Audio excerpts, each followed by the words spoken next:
Okay, so we start that. Yeah. Next week you want to do that at home, the midterm, and I'm recording that too. So, or after the intersession. But for the other class exchange, we have, okay, this, I don't need to read our class here.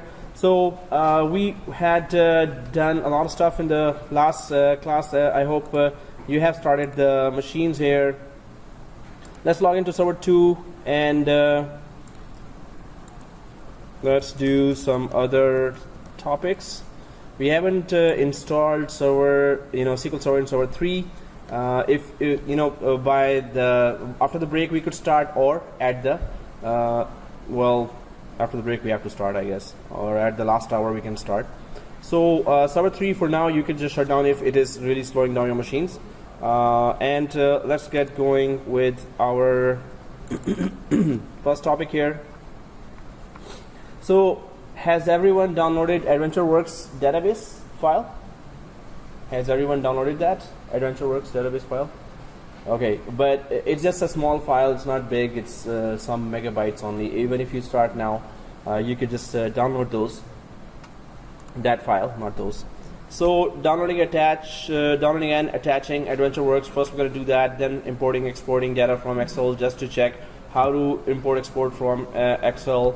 And what are file groups? We're going to try to do that and try to do understand that and do the lab. Then we're going to go for security logins and security information of SQL Server. So if anyone doesn't have that, so I still have that link. Of course, we have on the Blackboard. Please go ahead and download that Adventureworks. So I'm just going to do the first other lab.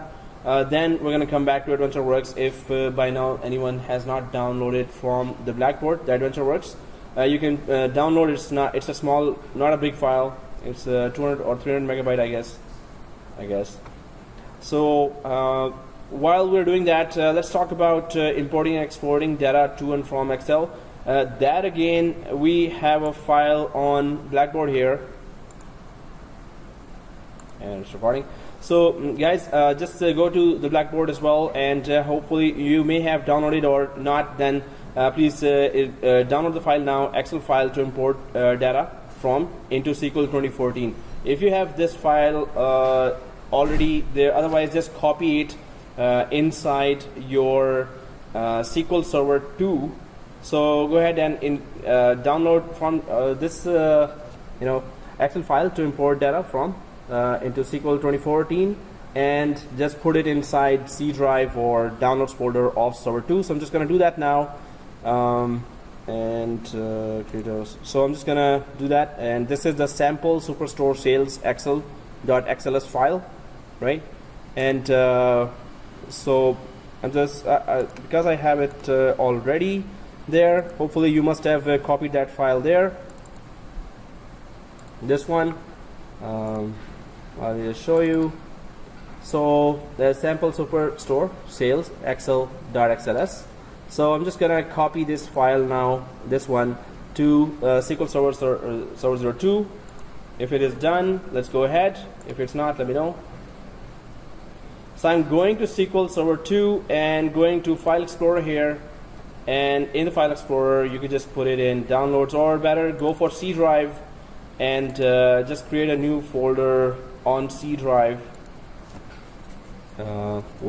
Excel file, I don't know, name it anything. So create a new folder in C drive of server 2, double click and just paste that file there, and let's start the import process. Let's try to understand all the options that it offers. You want to import data from Excel file to SQL Server, and then if you want to export data from SQL Server to an Excel file. This is just a small example of import-export data from to and from SQL Server. So I just created in C drive in server 2 Excel file and put this file there. I hope it's there already, right? Is it there, or are we copying that? Okay, so let's open our SQL Server Management Studio. If it is copied already inside the Excel file folder inside server 2, so I'm opening my SQL Server Management Studio. So let's just log into, either you can just log into GB instance 1 or just the MS SQL Server, the default instance here, right? So if nothing is written there and just a server name, we know that it's the default instance we are connecting to. So let's just go ahead and connect. So we have all the databases from last time, and we actually created a database on the remote storage as well last time by creating remote storage on server 1 and then connecting the iSCSI drive to server 2 and then create that database on top of that, just to see some best practices inside the industry. But in production environment, of course, you will have actual SAN servers. This was just our software SAN, but we get the idea how to map the drive and place the database on top of that. So what we're going to do, and I'm just going to go for the slide here.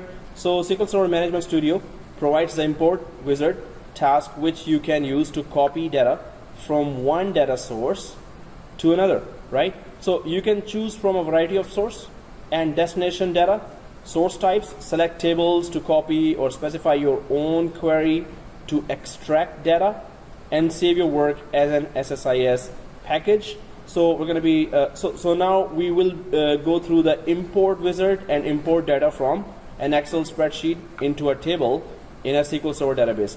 We haven't installed the Excel viewer inside our server 2, but this Excel file, if you have downloaded in your physical desktop, you can double click. It's just some employee data there or store data there that we are just taking as an example. So let's go ahead and try to do that. So we have downloaded that in Blackboard, and let's import data from it to SQL 2014. So then later we export data. So we're going to do the export data as well. Let's go for import now. Where do we go for import here? So we can just go for any database here, and DB01, DB02, or anyone here. So if we expand the data, DB02 here, and expand the tables on server 2, DB02, I have no tables here, right? So I guess nobody has any tables there. So we can try to right click here on DB02 and go for tasks. Are we all there? Okay, so let's go ahead and try to go down. So once we go to down here, you can see import data here. So let's click the import data. So now this wizard starts. Well, it's just gonna say all that import stuff. Yeah, we do that. Next. So now it's asking for choose a data source. So do we know what is our source? It's the Excel file that we created in that copied in that folder in C drive. Anyone there? Yeah. Okay. Let's go ahead. And this is our Excel. So just choose this Microsoft Excel. This is just the simplest form. An Excel file path, of course, and you can see already it is selecting Excel 97 2003, which is very old, but Excel file path. Let's just give that path by clicking the browse. We have created that folder already, right? So click the browse button here, go ahead to this PC and C drive, and this is the folder we created, Excel file inside C drive. So double click that and sample superstore sales excel.xls. If you all see that, go ahead and double click. Anyone seeing that, or anyone not seeing that? Anyone 911 dispatch? Any regional 911 there? So okay, double click that, right? And guys, be careful here. Yep.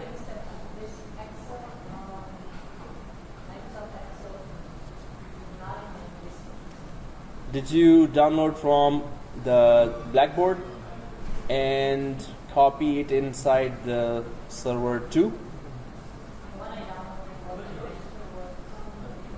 Yeah. So yeah, I guess you went out at that time. I was saying that please download that. So here, go to the Blackboard.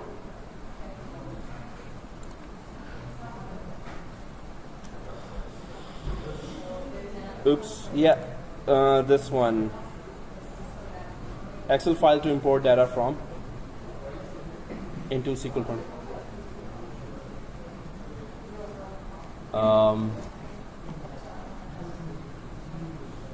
Okay guys, there's a class going on here.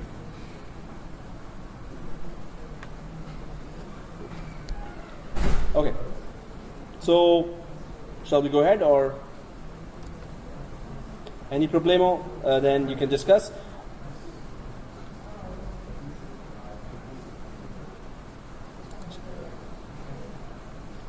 So guys, here you need to select Excel 2007, and if you don't select that, the older version does not actually grab that file. In fact, it's going to give you an error if you keep it on 97, Excel 97. So just go for Excel 2007 here, and normally the error does not come here.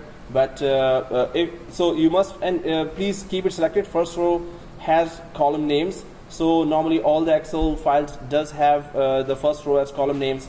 And this one also has that. So if you have selected all that, make sure that it is not this default selection. Please change it to 2007. In fact, if you keep on selecting, if you keep it selected and click next, so it's going to give you this error, right? So we don't want. So this in 2012, there was an extra tool for that that you need to install, and then this error will go away. In 2014 SQL Server, you can just go ahead and put this Excel 2007, and it should not give us an error, but now it is giving us an error. Is it giving it to everyone? Yes. Hey, that's not fair. Okay, so do we have internet connection here?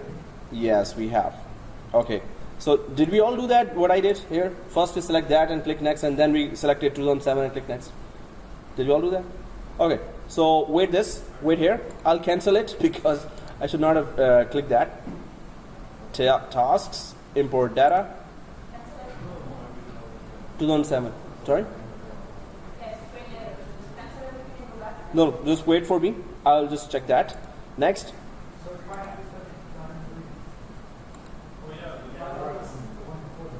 The default one. You're not getting error? You're supposed to. Okay. If you're not getting error, wow, that's good. So if you select this one you're saying, right? You went, and so for you it works. So guys, if you try that, I just tried that and it gave me an error, right? So, but if I just go ahead, next. Everyone's getting that? So this side is getting, this side's not getting. You're not getting that? Serious? So we have to, okay, I'm just going to go to 2007 here instead of that. And it needs this. Okay, serious. And I was expecting this not to come. So see this, guys.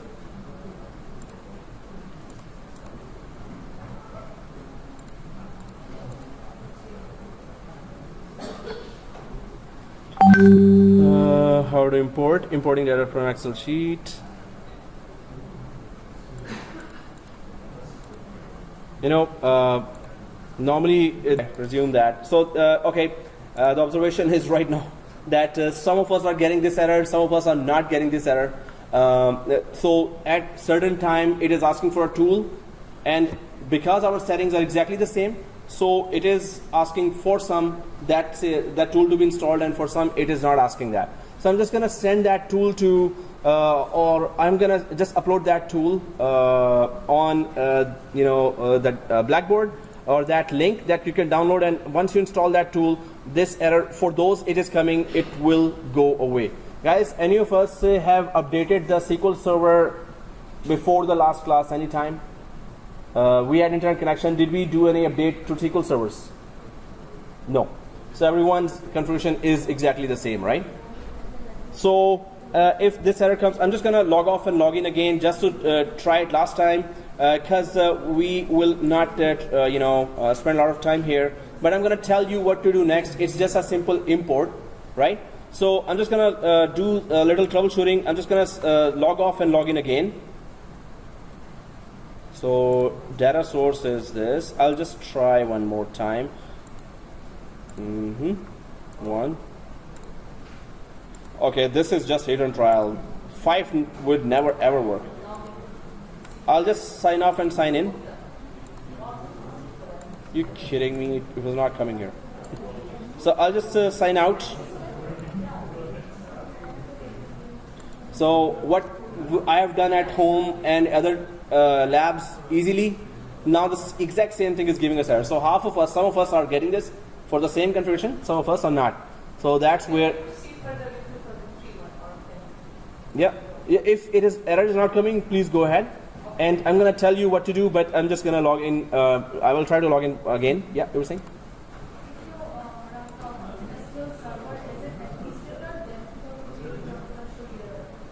So you did not log in from SQL admin?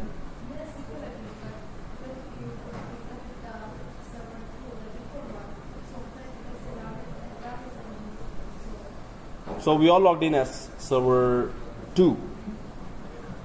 Okay guys, so I'm just going to quickly do that. Let's not, there are other topics as well, but I'm going to tell you what to do next. If I'm not able to show you, I'm going to go back to the screen. I'm going to watch one guy's screen. I'm going to tell you what to do. And when I'm not getting error, I'll just upload that video again. Okay, it's not a very long lab. It's not a lab. It's not a very complicated lab.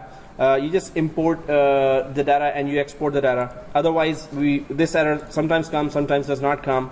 So I'm just going to right-click, run as administrator. So I'm just opening this as an administrator. SQL 24, so SSMS would have all the privileges. Suppose that's a privilege because it was not supposed to come here, and connect there. And I'll try different database as well. DB03, maybe DB02 was cursed in my case. So okay, or haunted. Okay, so I'm just gonna try again. I haven't done that here. DB03, right click, tasks, import data. Next, Excel. And first I'll try this. Seriously. Okay, I'm lucky. Whoa. Alright. I tried that tool already. It is 50-50 chance it will work or not work. But the lab is so simple. I'm just gonna tell you what to do here because I was taking screenshots for that as well. So I'll just open the screenshot here. Importing, exporting. There it is. Oh, that's good. See, there's a proof that I did that without. So it's not only you who take screenshots. I take hundreds, sometimes more than 1,000 screenshots. Okay guys, so here you can see, and this is for these times. So I went for import data, right, tasks, and then the wizard, it was test DB here because I have another environment where I test everything before coming here. So 3 separate machines there. And then here, so data source and Excel, right? And it's the exact, so first of all, I chose here SQL Server 2007. I'm just gonna make it much more bigger. Now you can follow these steps. Same file that I'm choosing now. And it is this, but I'm gonna change that to 2007 here, this one. And then the next screen comes, right? So are we all on this screen? Majority of us? So those who are not, guys, I'm going to tell you a solution, but this is kind of randomly coming error. If you Google it, you're going to find 4 or 5 types of solutions for that. So I'm going to send you that. Please email me as well, those who are getting that error. So if you're on this, please choose this data source. Drop down SQL Server native client 11.0. So that's SQL Server. Yep.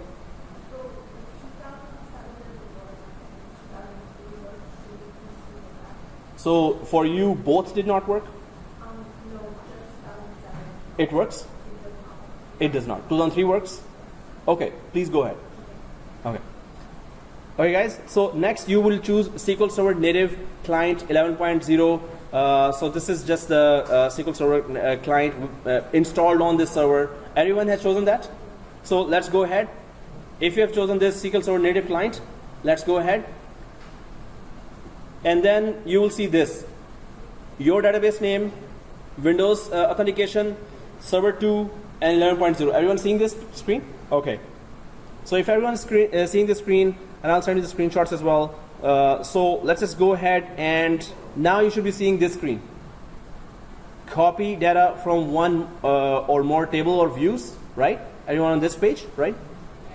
So if you're on this page, it's just a simple next, right? So if you got this page, let's go ahead, copy data from one or more tables or views. So then we see this. We're all seeing this, right?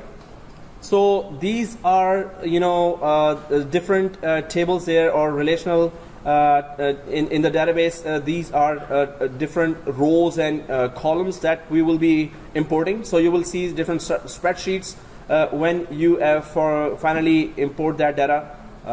So if you see that, do this.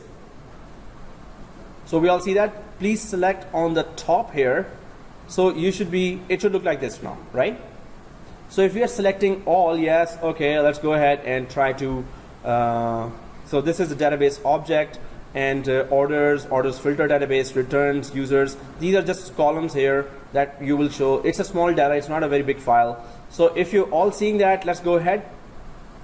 The next page shows run immediately. Everyone got an error? So on this page, after this page. So let me just check, because you have to remove the $sign from each row here, because it's going to be on the top, the $sign here on each row. So if you click on top of that, you're able to edit that, right? You're able to edit that. So just click that before or after and just remove the $sign from here, from here, from here, from here, and try it again. Yeah. The thing is, we have two orders instead of orders $sign filter database. We have just two orders, but one ends with this one? Yeah, right there. We have two of them. One is orders, and there is orders here as well. Yes, but at the bottom there's orders $sign underscore, and the same thing on the other side. Okay, did you try that? Did you try that? So if you uncheck this, only this line, you would miss that data, right? So if you uncheck that and let others stay checked and go ahead, you will then not be having that column there available, right? When you ultimately import the data. So, but did you try that? Did you kept it unchecked and just keep the others checked and then go ahead? So I'm just gonna visit your resuming now. Okay, for the record only, that we still got an error and we had to uncheck this line here because it is saying it is showing those extra characters here. But if I go ahead here, see this, it just went to the next screen. So for me, it worked fine. I also did not update any of the SQL Server files there from the internet. But first this screen and then this screen, run immediately. So for us now, everyone is getting this error. So definitely I would have checked the class machines as well. My test machines are different, class machines are different. So once you go here, you will see this summary, and just go ahead and click finish. And you should be seeing something like that. Are there any errors here? Okay, so summary here, if you see, then you can see 8,399 or whatever the number is, rows transferred, and 570 rows transferred and 8 rows transferred according to all these. So this was, having the exact same rows transferred here again actually. So in my case, even this duplicate worked.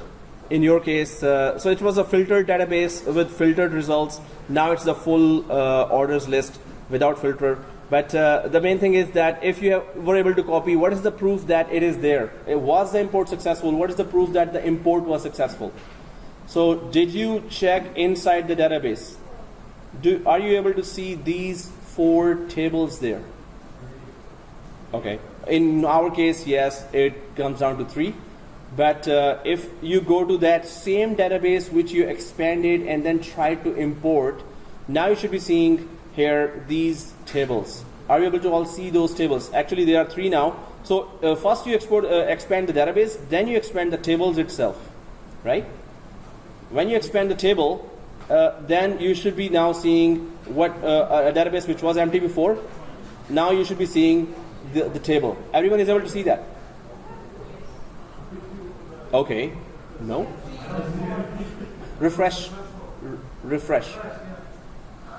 Okay. Okay. So already I'm like, huh, and then you're like, oh, making me more.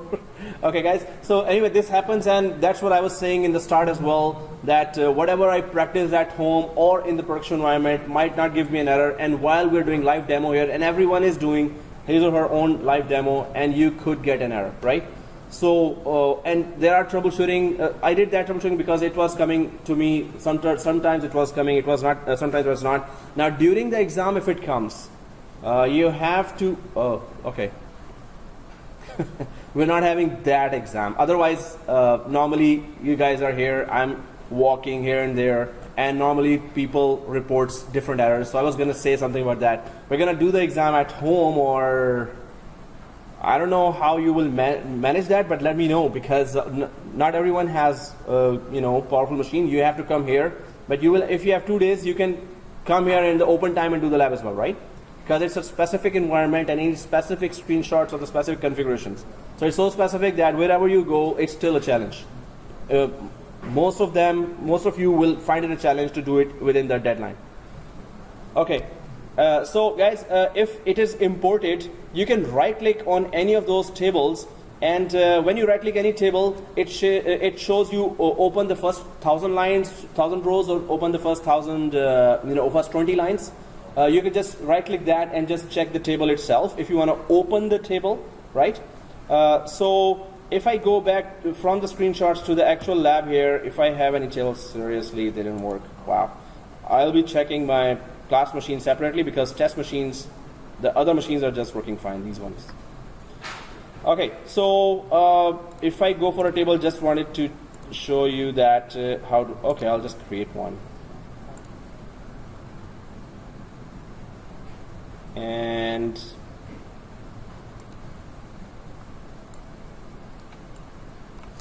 test, okay, Control S and ID. Okay, so once the table is created and refresh here, so it looks like this. So right click here and you can see select top 1,000 rows or select edit top 200 rows. So this you can just select here and try to check if the code comes up and if the table shows up here. Is it showing for everyone? Okay, cool. So guys, import wizard, you may want to import from different big applications, especially from Access, Excel, especially Excel actually. So you will be having a lot of input of data, and every Excel sheet, there are known more than 30 or 40 errors that you will see across the internet that are coming when you are importing from. So we used to import as well, and that every Excel sheet, sometimes giving us a unique challenge that what is now not acceptable as a table name, as a column name there. And what we used to do is, different strategies for different types of errors. So here, this is just an import of a simple Excel file, and you got 2 errors already. Yeah. Sorry. How did I open them? So see this, right click, and either this or this. Go for select top 1,000 rows. That's all. Go ahead and select that, and you should be seeing on the right side what I'm seeing here. The code up there and the table down here. Yeah. Orders. No, anyone of the 4. Okay, guys. So, but how to export data to Excel file, that's another. Hopefully there will be no error here, because that's much simpler process, but still the same wizard comes and still the same type of questions or options are there. But I've just updated that file there, uploaded the file, created a database and a table script. So there are some more lines here that we can export as an Excel file. So just go to that Blackboard and just download this file, or just open that file and copy paste.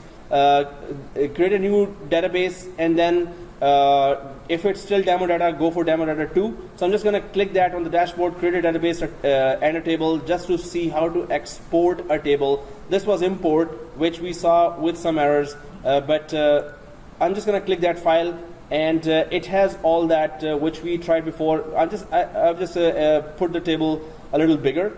So I'll just go for create demo database. In fact, you can just use any current database, or you can create a new database as well. If you want to just go for copy paste and run the script, keep on executing the script. I'm just gonna copy the whole thing here like this, the whole thing, because I'm gonna execute one by one everything, right?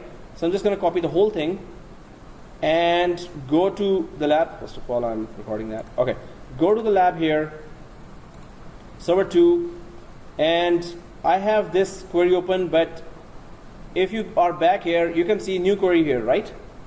New query. Just click the new query here, and are you able to paste the whole thing? So I have pasted everything. I'm gonna close or auto hide this on the right side. Oh, later we need that, guys. But anyway, F4 will get it back. So if I paste, if I put everything back here, hey, everything was back. Whatever is there in that file? Yes, the whole thing. See this? So the whole thing, right? The whole table from the start. So I think we already have our database called demo data, right? So we can execute from here, from this area, this one. Use demo data because we already have it, right? But we also have that table as well created there. So we can just change the table name to employee 1 instead of employee. But do we have to change that in all those areas? Actually, we have to change that. So guys, better, instead of going for the already created demo data, let's go for demo data 1, which is not there, because inside the table we have to make a lot of changes. Better just create a new database and the table there. It's gonna be much lesser time, right? So first I'm just putting the number 1 here, demo data, because we don't have a database called demo data 1. If you have copied all the script here, just select this one, create database demo data 1, and only execute this one first. So it's going to create a new database called demo data 1, right? So that's the first thing. And where is it? I'm just going to refresh. I'm going to select the database here, and I'm going to refresh just to check, and there it is, right? So let's just quickly go for a table here. So demo data 1, everyone was able to create.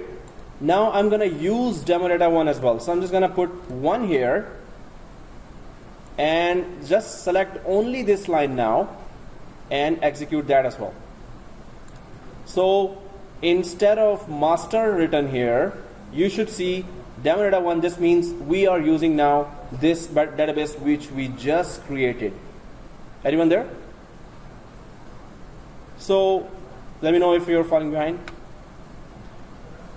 Once we are inside the demo data 1 database, which I just used the use demo data and just execute that. So the next thing is create table employee. Let's go for this line. Can we have exactly same name table in another database within the same instance? Because we have this table in another database already, right? If we go ahead and just select the top line here now, till here, just I'm about to create a table, right? So I'm just selecting this line, the whole thing, just like last time we did, and click the execute. Will it be created inside the demo data 1 database? So click the execute here. Yes, it does. Command completed successfully, right? So what's the proof? If I just expand the demo data now and click the tables and expand that, there's the dbo.databaseObject.employee. All we need to do now is just put some data inside that employee. Because the script is already there, I'm just going to select star from employee. Just show me the whole thing in employee. So just like last time, I'm going to selecting this line and click execute, and it's just showing me no data is input, no data is there, just like last time. Now let's insert all that data and export the whole table to There are completions which are wrong. They're not correct. That's why it's off reddish. Yes, yeah, exactly. When we copy paste, and this happens a lot, that whatever is red, it's going to puke some errors. So puke, what a word. And yeah, so do we see this? These here, Gerard. So I'm changing. You can see here. I went down here, and I'm changing the codes. When we copy paste, this does happen. That all these codes here they change, and then they will give you an error unless we change that back. Right? Oh, that's. If I go to Alfonso and change that,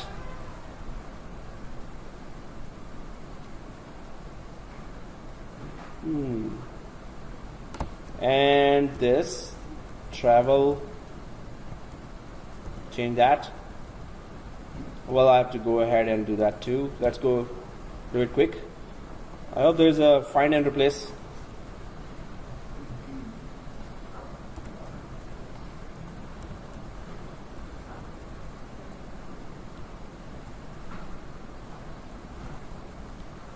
Anywhere else? Oh, there it is.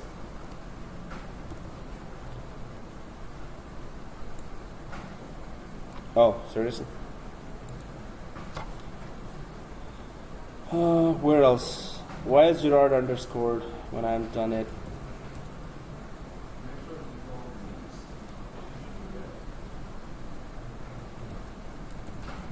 Guys, anywhere else? Yeah, here. So these commas here, that's going to, if we copy paste, this does happen that it creates issue. Vancouver, Calgary.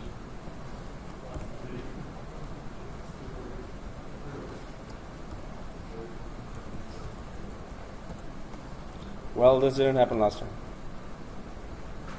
Munich. Okay, I think we're done. Are we? Well, we're no now. So I'm just gonna, yep. Oh yeah, there's missing one. Alfonso. Alfonso is missing one quote here. Oh, okay.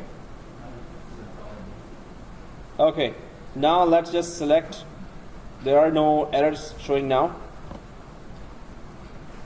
So I'm just going to start selecting from here and insert up to insert. And this is a good time to say please work, and panic, right?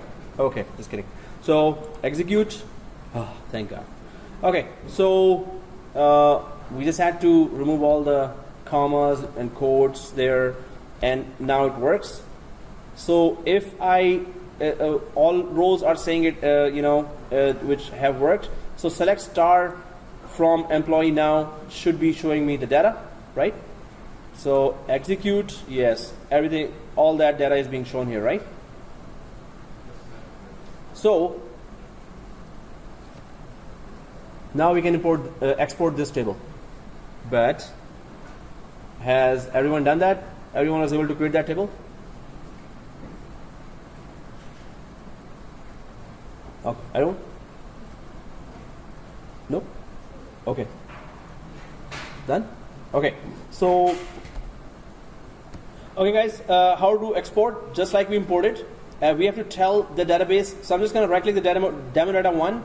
Hopefully I will not get an error here, but I still have the screenshots for where it works fine, or at least I can show you the steps there. So export data wizard is the same as import data, like it starts from the same. So just right click the demo data and go to tasks here and go down to export data. We already did the copy database last time, and now we did import, and now let's go for export as well. So once we click export, yeah. I don't see my demo data one. Refresh. I refresh as well. I can see it, but I don't see it. You see it, but you don't see it. Right click on the server and do a refresh. Yeah, on top. The server to yeah. Cool. Add the same. Thank you. Okay guys, next. Now we're doing the export data, right? Everyone has selected the export data? Anyone falling behind, let me know. So if you selected the export data, then now the data source, it's just saying what is the data source. again, and we can go down to SQL client. In fact, I'll be just showing you because last time what happened. So I'm just gonna show you. See this export data, and then we go for this, and the next step is 11.0 client here. So I'm just gonna follow this as well. So it is this last client. This time it is the source. Before it was the destination. Now it is the source, right? So the source is the SQL server from where the data is being exported right now.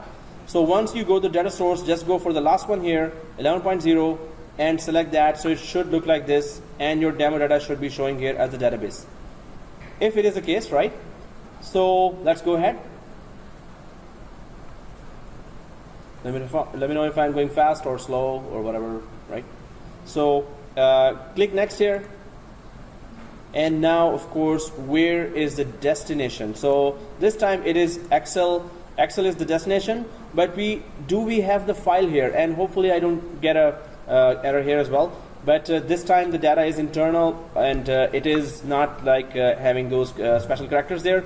So guys, we have to give a path here. We have created that folder called Excel file inside the C drive, right? So click the browse button here, and well, it takes us directly to that Excel file. But here, once you open that Excel file written there, all you need to do is give a name of a file here, and it's going to create that file itself, right? So we can just say employee data. That's the name of the Excel file we are creating, which is not already existing there, and we're trying to just create the file as well as export the data to the file, right? So I've just put here employee data and click open, and it takes that file. Although it's not created, it's going to create that. And again, if I go for 2007, it's supposed to work, but still the good thing is I have the screenshots for that too. So again, select that and click next, and again it's exporting. Also is giving me error. Anyone got the error for that? Hey, that's not fair. So no one got an error? No one? That's mutiny. So and we go for 97-2003. Seriously? Okay, thank God I have that. Seriously, wow. I need to really double check my class environment as well as my home environment. Home environment, everything was working. So guys, this we selected, and Excel. So I'm gonna put those tools there, and I'll try to make it work tonight. But here I have the screenshot. So you have given these the file name here, sample export 3. I just named it something else, and I put the Excel 2007 there in my screenshots, and I went ahead, right? So see this, this should be your page now, right? Is that the page for everyone, right? No? Yes? Okay, so let's go ahead next, and this is the same table that I imported, exactly same table from the other SQL Server 2014, I think, which is working better. In fact, I should start the test machine instead of the class machine. So once this is showing here, nothing else, go ahead and click next. If you see that, select that, of course, and click next, right? Select that and click next. There should be no spelling issues, or there is no special character anyway, so you should be able to go ahead, right? And once you go ahead, you should be seeing this. Are we seeing this screen? All right? Okay, so here, of course, it's going to try to map. So review data type mapping. Select a table to review how is data types map to those in the destination and how it handles conversion issues. So it is, of course, an Excel sheet, and it's going to try to check what table can enter, and what kind of data can be properly put in a spreadsheet, and it does not have conversion issues from SQL 2014 to an older format of XLS. So 2014, now MS Office 2016, or not 2016, of course, 2010 and 2013 was there already. We're not using the latest version of MS Office, but if you see that it's okay, go ahead and click next. You don't have to do anything here. Once you click next, run immediately comes here and go ahead, right? So runs immediately, it shows you this summary screen and then click finish. So it should be showing this. These were just 5 rows here and it should be showing this 5 rows, right? So if it is exported, the file was created by us and by the SQL Server wizard itself. So please go ahead to the C drive, do the Excel file and double click that Excel file. Well, you have to copy it outside your server 2 and put it on your desktop where Excel is installed as an application, because you cannot double click there and see that. Or maybe you can see it in CSV format inside. So I just want you to see the data there. Are you able to see from within that, or just copy it outside and see that, right? So the data should not be corrupted. It should be exactly those tables and rows that we had inside the SQL Server. So are we able to do that? Okay, cool. Anyone got an error for this except me? Okay, so just me. I got an error, but no one else, right? So, wow.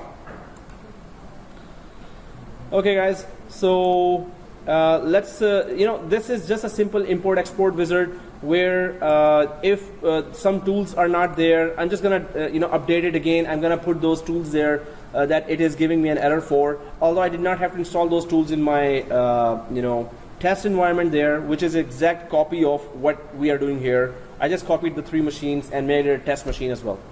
So now import export seems like it's easy, but you can see even a simple process like that gives you can give you errors, and it would require that what version of MS Office is there.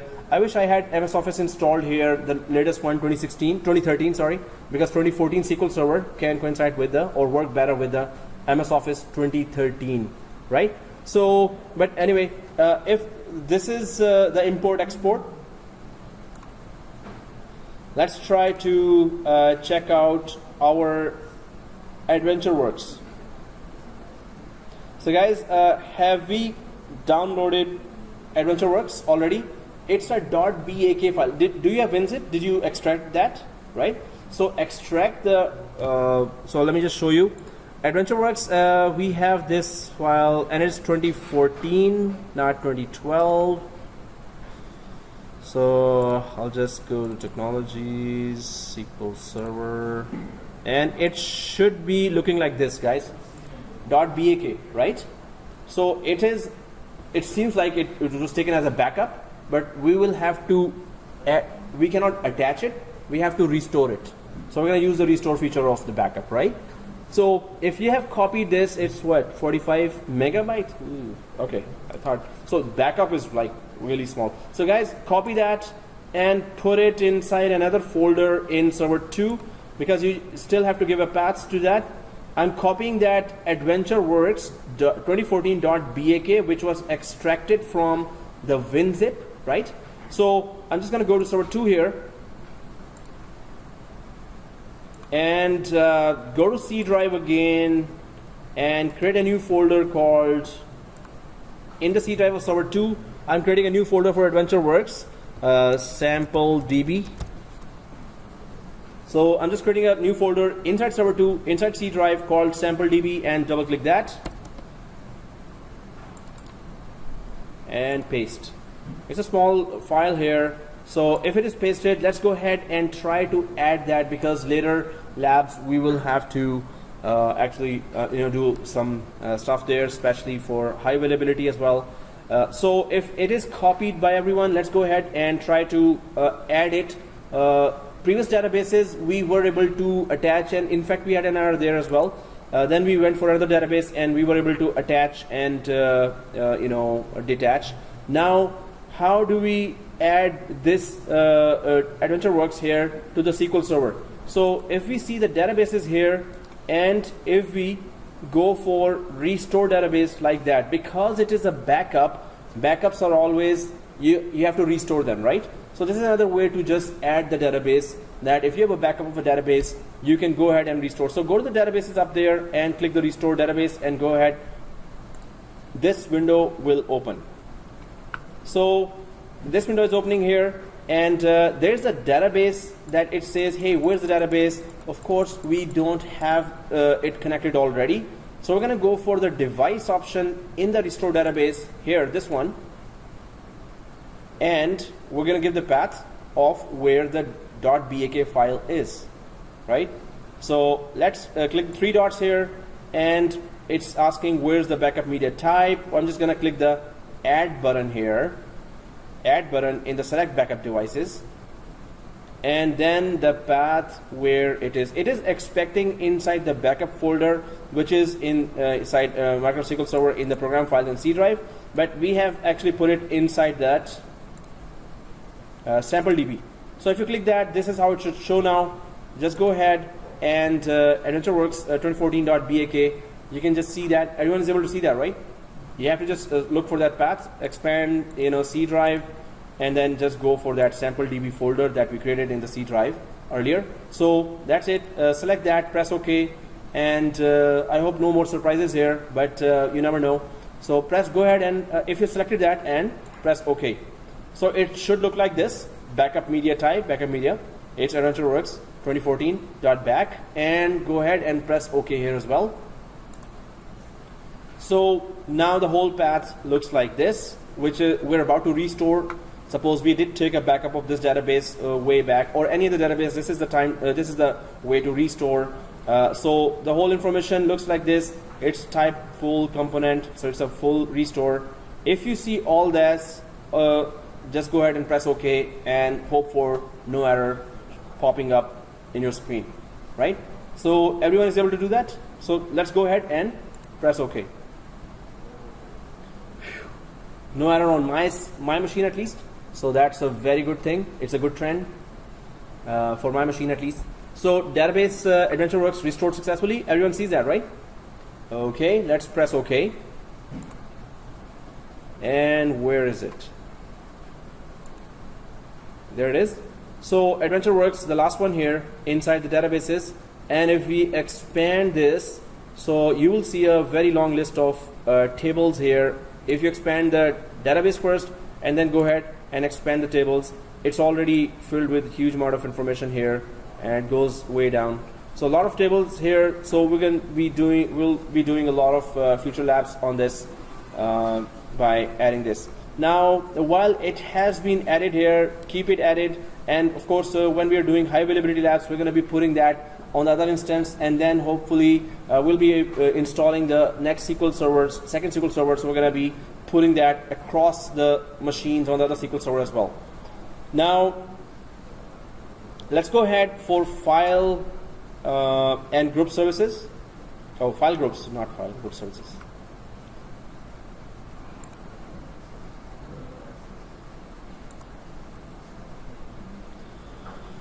So, file groups. We did talk about the files there, and file groups allow you to align certain database objects with specific data files. So we're going to be creating file groups. I'm going to understand what they really are used for. But we did talk about the type of files that database. There is MDF and .ndf, and the log files. So tables, indexes, and large objects, LOB, large objects, data can be assigned to a file group. So I'm just going to create a diagram here just to explain what does that mean. And then the alignment of data and indexes to file groups can provide performance benefits and improve manageability, right? So, okay, let me just create that diagram. Well, before, let's just cover the theory. So each database has at least one file group called the primary file group. So when we created a database, it already had one primary file group here. But we will be creating more file groups, and I'm going to tell you or explain you what that really does. This file group by default contains the primary data file and any other secondary data files that have not been specifically aligned with another file group. So primary data file, that .mdf database file is inside the file group here, but I'm going to create the diagram and explain. Any database object that you create without specifying a file group is created in the primary file group. So, and some more theory, and then let me explain. Additional file groups can be created. That's what we're going to do now. We're going to create some additional file groups on different drives as well. So additional file groups can be created and aligned with secondary data files. So there is no requirement to have more than one file group, but additional file groups give you added flexibility. So first thing we are expecting here is flexibility when it comes down to read and write of the data and the IOPS on the disk. So file groups can be aligned with data files that can be stored on separate disk drives to improve data access. So this improvement is facilitated by concurrent disk access across the disk drives assigned to the file groups. Now let's get back to the diagram here. So you have one SQL server, one domain controller and SQL server here, and we're going to be creating file group here on server 2, of course. But what are those? We have 3 disks here. One is C drive, one is E, and other is F. So C drive and then E and F. Okay, so when we create a file group, when we create a database here, the database is having 2 files here. One is .mdf and the other is .ldf, right? So we did talk about the third type of file, .ndf. Now this is just an extra helper file that if you have a huge amount of data that is being put on the .mdf, and it is like when anyone is retrieving the data is taking a lot of time, that MDF file is actually just located on any one drive here, and that drive's input output per second is really going sky high. So this means that very less or performance degradation will occur here. So what if you put that NDF, and that we did discuss before as well, but now we're going to do the lab because it is going to let us do that with the file group feature. So NDF can be put here and here, while the MDF will stay here. What happens is that whatever data you put, it still goes through MDF, but it can be scattered across these NDF files. So one NDF file is here, one NDF file is here. So data can be scattered. Suppose you are creating 3 tables, and those are huge tables. So table 1 you can create, and you can give actually the path of, hey, I'm going to create that table 1 in MDF file. So this table 1 is like having thousands of entries here. So this means it's going to take a lot of input output per second, or IOPS of this particular disk here. Suppose it was an SSD, so it's really giving you very good performance here. But then you create another very huge table, big table here, table 2. But now you decide, no, I'm not going to use MDF. I'm going to use the NDF that is attached to this database file, and that NDF is actually located on the other SSD drive here. So the IOPS, when anyone is accessing this table from this database, it's going read and write will be used from this drive. So this drive will be spared for all the requests that are coming for table 2. And then the table 3, of course, goes on with the third disk here. If you want to create table 3, you will say, oh, I will just create this table in the third NDF file here, which is still connected to the main MDF file. Suppose this MDF file is database name is db01. That we have already here, right? db01. So it will have 2 helper files here, .ndf, ndf, and you can put those files in separate SSD disks, and they will be using this huge database with all the tables actually placed on different disks here. So how can we place the NDF on different disks, and then how can we place or create a table, and how can we assign that, okay, table 2 will not go to MDF, which is actually located on C drive. It will go to the second NDF, which is actually on another SSD drive, which is very fast. So we will be able to define all that once we go ahead and do the lab for a file group, right? So through file group, we can assign different databases, portions of the same database, and then we can assign those portions to different actually disks here, right? So again, we understand this, that we want to have retrieval or data input and retrieval IOPS that have to be very fast. So retrieval will be very fast, search will be fast, and any modification will be very fast if they are placed on separate SSD drives. And one big table is not working from just one drive, making all the retrieval modification very slow across the database. So how can we divide one simple database with the help of NDF files into 3 disks, and then actually create a table 1 on one disk, and table 2 on the second disk, and table 3 on the third disk? So this is what we need to try to understand. So let's just go ahead and create that file here. So I'm just going to open the screenshots here as well, just at a security measure.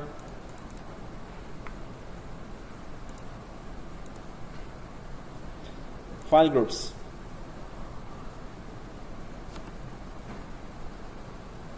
Okay, there we go. So inside the database, we have this area called file groups. I'm just going to show you some screenshots. I'm going to follow that. You don't have to follow that now. And then when we're creating file groups, we're going to be creating customers, orders, and cost, 3 file groups. I'm just quickly showing that. You don't have to follow that now. And then we're going to create 3 folders in 3 drives here.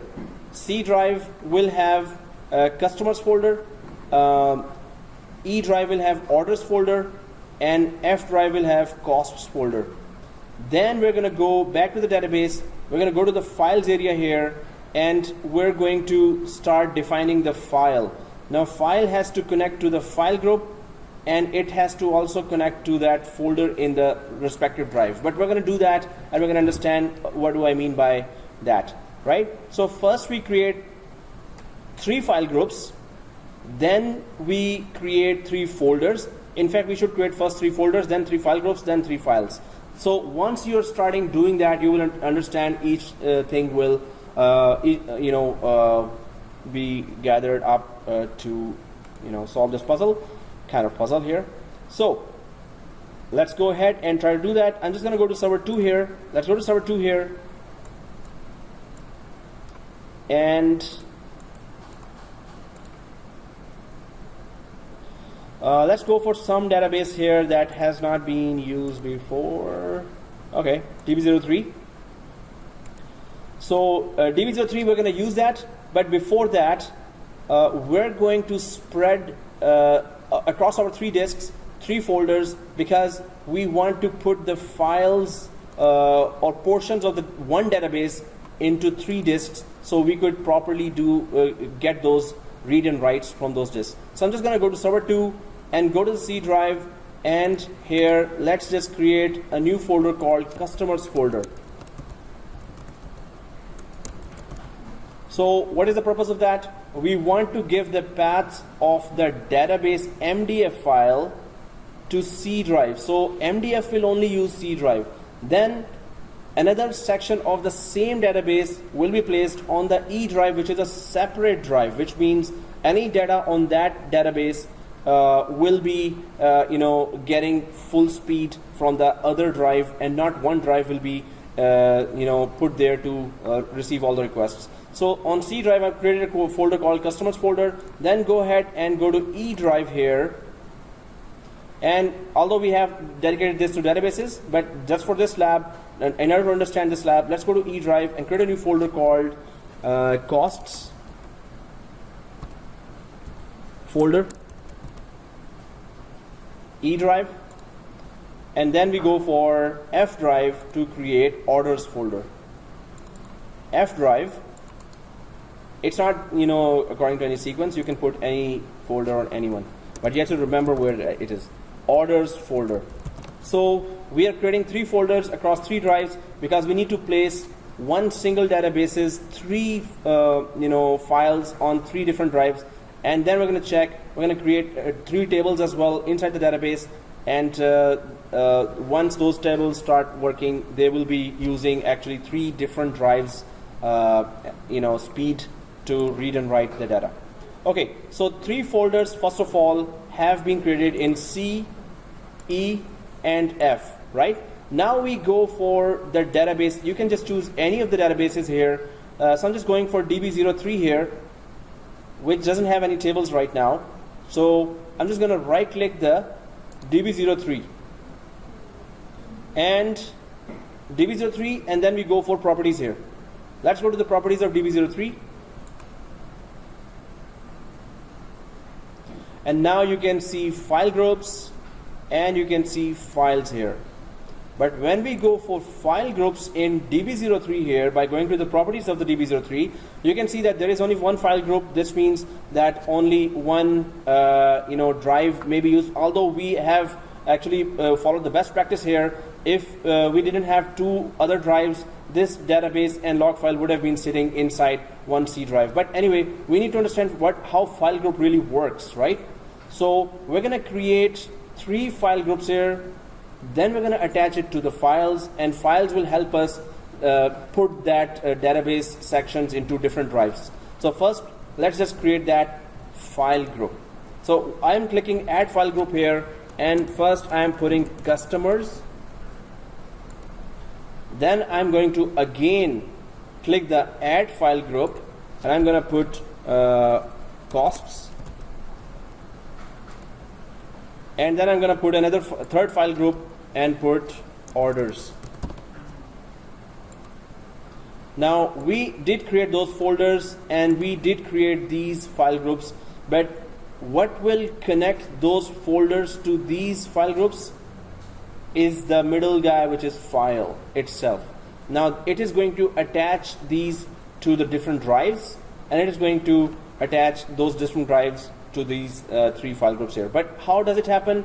Because in theory it's not very clear. So I'm just going to go to the once we have created that, let's go to the files area here, files, and go down here. Once we do that, it's gonna be better picture. So once you go to the file here, you can see the add button here as well. Once you go to the files, you have the add button here as well. So click the add button here, and again, just for consistency, of course, customers, just to understand the whole picture here, customers we're going to put, and again I'm going to add cost for costs. Again I'm going to put here orders. Now first of all, the file type, file group here. So customers is supposed to be connected to, so I'm just going to click on the file group here, and so file called customers have to be connected to file group called customers here. So I'm just changing the file group and attaching the file to the file group. Then costs should be, file cost should be connected to the file group called costs, and file order should be connected to the file group called orders, right? But how does it really make us give access to 3 separate drives here? So if we go down to this path, and if you have done that, go ahead and right click, go to the right side. The path is now showing, while the file names are still there, but the paths are showing, and all the paths are just pointing to the C drive, right? So we don't want that. We want this database, and we're still working within just one database, but we want to spread this database across 3 drives now. So we're going to go for the first one. In customers line, go for this 3 dots here, and go ahead and browse for the customers line here. So click the browse button. As soon as you click the browse button, now you just have to give the path for that customers folder in the C drive. We're pretending this is also an SSD. So we're expanding the C drive, and we created a folder called customers here, right? So you get the point here that we're going to do the same to others. So I'm just clicking the customers folder and press OK. Then costs, and I'm just going to click here 3 dots. So scroll to the right side. So for costs here, and 3 dots here, right? So I'm just gonna go for the E drive where I created the cost folder, and then press OK. So now the folder path shows like this. Customers file is created inside customers folder, cost file is created inside the cost folder in E drive, and of course orders, we need to go ahead and give the path to the F drive where we created the orders folder. So I'm just going to click the path again for the third one, and I'm sure we created it. Yes, there it is. So in F drive we created orders folder, and if I press OK, now the path looks like this.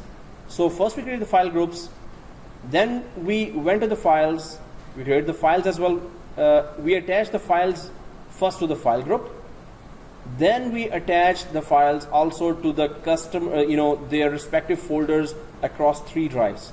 It's one database with 3 extra, which is spread across 3 drives now, right? But how is it helpful to us? So once we have created this structure, let's just press OK here, and first let's let it get created. So it is created here, but what the folders we created were empty, right? So how about if I go inside the File Explorer here and actually go and check those folders? Is there something created just now, or will it be created later? So if I go to the C drive and customers folder here, oh, there's a database, and what type is it? Is it .mdf or is it .ndf? So if I right click here on the customers database and go to properties, it is ndf, because there can be only one .mdf file, right? All others that you create extra and spread it across the disk will be only the helper ones .ndf. So we all see that path, right? So on C drive there is an NDF file. Go ahead and check the E drive as well, and in the cost folder, yes, there's a database created, but if I go to the properties here, this is also an NDF file, secondary data file, right? Database is spread across now different drives here. It's still the same database. We can still input a lot of data to the database, which will be which can be redirected, but actually we're going to manually redirect the data to different drives here within the same database. So I'm just going to go to F drive, go to orders folder, and right click orders here and properties. Yes, all those files are NDF. Anyone knows where is the MDF file for this database?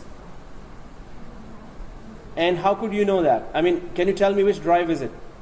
Because we all have the same drive structure. We have placed the, so if I go, how can we tell? Go for DB03. I want to know where's the MDF file, because all others are NDF file. Where's MDF file? So if you right click the DB03 just to check master database, where is that? So DB03, right click, go to properties here, and if we go to files here, does it show anywhere? So there is that primary showing here for the database, the first line in the files of the DB03, right? If I go scroll to the right side, the E and F folders we created, one for log file and one for databases. So if I scroll further, you can see only one master database file here, MDF, only one on the top, and we spread the whole database with the help of NDF or secondary database files, and they are spread across different disks now. It's one database spread across different disks, and anyone knows the purpose? Why did we do that? To gain what? To get what benefit? Okay, redundancy is one thing, but what was the main benefit?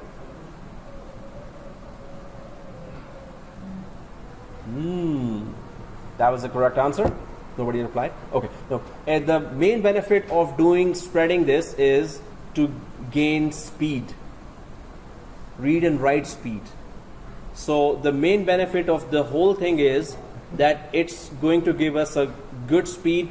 NDF, this, if you create a lot of data inside the costs.ndf, which is a secondary file for the db03.mdf, so all the data here will be running on top of E drive.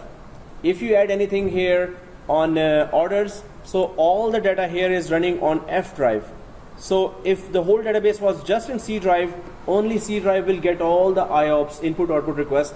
Now you spread the database across different drives. So all our SSD drives, whatever data is on whichever drive, it will be processed very fast. So if you put it in one drive, it will all process slower. It will be slow. If you spread it across the drives, it will be much faster to retrieve, much faster to search inside the database. So all the operations of a database to retrieve, search, delete, modify will be faster because they are working on different drives, right? So the main thing is need for speed. We need to remember that. File group, need for speed, right? Edition 11 or 12 or whatever. Okay, so if you need speed for retrieval of data, spread it across the NDF files, right? Okay. They always exactly are talking only to MDF, the master file. From there, they go to NDF, right? Okay, guys, this is not all. What is the proof that other NDF files on the other disks, will they work? Can we use them? How can we use them if we want to use them? As far as we know, everything is going to MDF, and their NDF files are doing nothing there. So let's use them now, right? How do we use them? It's a manual process, right? So I'm just gonna let's just go ahead and press OK here. We just wanted to see the structure here, and we wanted to understand what is the purpose of that. So here, if we are inside DB03 and we expand, there are no tables here, right? So let's go ahead and create 3 tables called customer table, cost table, and orders table, right? So just to stay in consistency with what we're doing, and this view here, I'll just create a new query here. We don't need to put T-SQL commands here. We're just going away, and I'm just creating a query here just to have an empty page, nothing else. Okay, guys, so let's create 3 tables here, but we're gonna create a first table inside the first NDF file. So right click the table here and click new table inside that DB03. Make sure you're creating the table inside DB03 because we divided the secondary database files across the disk for just this database, not other databases, right? So if we click the new table here in the tables, now this area comes here. We can just give the name here customer ID. You could just randomly put anything. Customer ID, we can just go up and put integer here, and then we can just randomly create any customer name and work and card, 10 characters here, and then city, just a few lines here, city, and also work card. So we have just created a basic structure of a table here, right? And it is customer ID, but the thing that we wanted to do, suppose it was a huge table, so we wanted to place it manually in one of those drives. So we know that customer file, NDF file was located on C drive, right? So on the right side, do you see anything here? Any table here? Did we, this one? If you don't see anything, or if you cannot put anything, because I just auto hide this and I can just pin it again, right? If you still don't see that, just press F4 and you will see this. If you press F4, it's gonna appear here, but because we put it on, we unpin it, so it was auto hiding like this, right? So if you got that, now first of all the table name here. So on the right side, first of all, I'm just going to put some name there. So customer table, coinciding with that file group customers, and coinciding with that folder name customer, just to explain the whole thing. So customer table, but the main thing that we wanted to use the file group for is where are you placing this table. So this table, we want to dedicate this table to be using C drive, and suppose C drive is very, very fast, SSD drive. So do you see it down here, regular data space specification? So if we expand that, it is asking for file group. If we put that, the three file groups that we defined earlier are showing here. So we are about to create a table, and we can actually click the customers file group, and we know that customers file group, its actual database file is located inside C drive. So we know that if we are creating a table here, this table is only using C drive. So this means IOPS or input order per second or the C drive SSD will be using and processing all the requests of this table, particular table, right? So this means now we are actually creating a table, and we are defining which hard disk will this table queries will be running on, right? By defining the file group, because we know where this file group resides actually, right? So this means this table will run on C drive. And suppose that's the only table here, and it has huge table with a lot of data there, hundreds of rows and columns here. So we know that only C drive will handle all the requests of this table very fast. But let's Control S. So just click here anywhere and Control S. So we're saving this table now. So we gave the table name customer table, and we defined the customer's file group, and now click here anywhere and Control S. So save it, right? Let's create a second table. Now we know the process and the logic of it as well. So right click the table again, go for new again, new table, and then go for costs table. Actually, that's the name of the table. We can just go for costs here, and then click that. Yes, whatever character will come there. So then price per unit, and it could be alphanumeric. It's just product name, and etc, etc. Suppose that's also a huge table, and we're just coinciding with the file group that we created and files we created and the folder we created. So I'm just gonna put this table name as cost table, costs table or cost table, doesn't matter. And ultimately what I'm interested in, I don't want to run it on C drive because there's a huge table that will be processed on C drive called customer table. So I'm just going to go to the file group here. I'm going to actually want this table to run on E drive, because we know that file group costs actually runs on E drive. So this table processing will be done on the SSD drive which is E drive, right? So table name is here, cost table, and the file group has been defined here. Click it anywhere and Control S this one as well, because the table will be created then. And we go for the third table, and we know the drill now.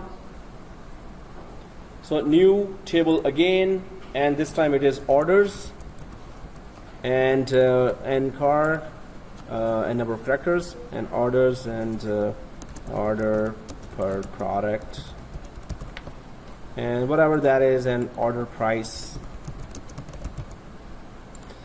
whatever is the information here. So just a sample, and then I'm just gonna give this table name as well, orders table, orders table, and then we go for and define the disk for that, because we know orders is located on F drive. So F drive will be used for processing of all the data on this table. So this means that now all three tables are actually running on three different drives, because the NDF or the secondary database file is located on three different files. So we manually define that we want to run this data on these different drives. Yeah.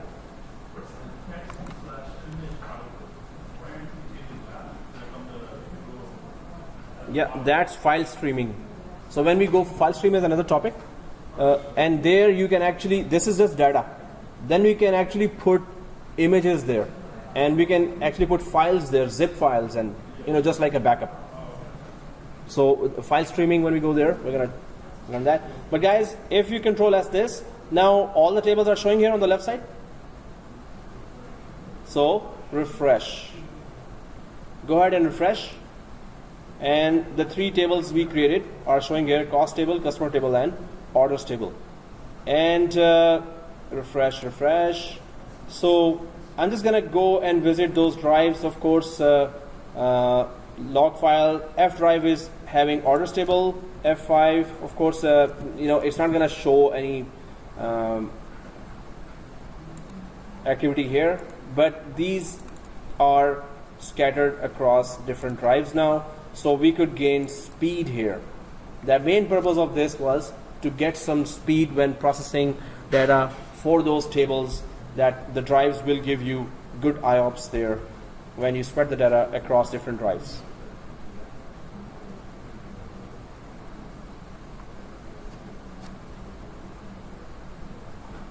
Okay guys, so any questions here, right?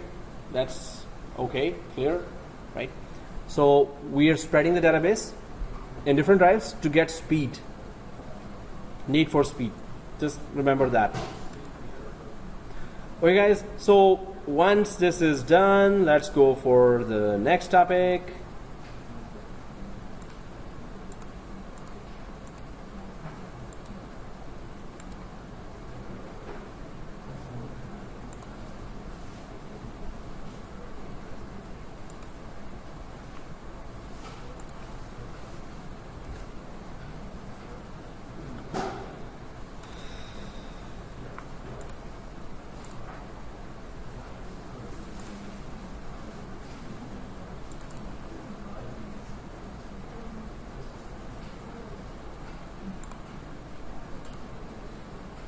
Okay, then there is a topic for SQL login, server roles, and security. The more topic we cover, the more will come in the midterm, so it will be more fun, covering all those, doing all those labs in the midterm. Hopefully you don't get any errors, or good luck troubleshooting.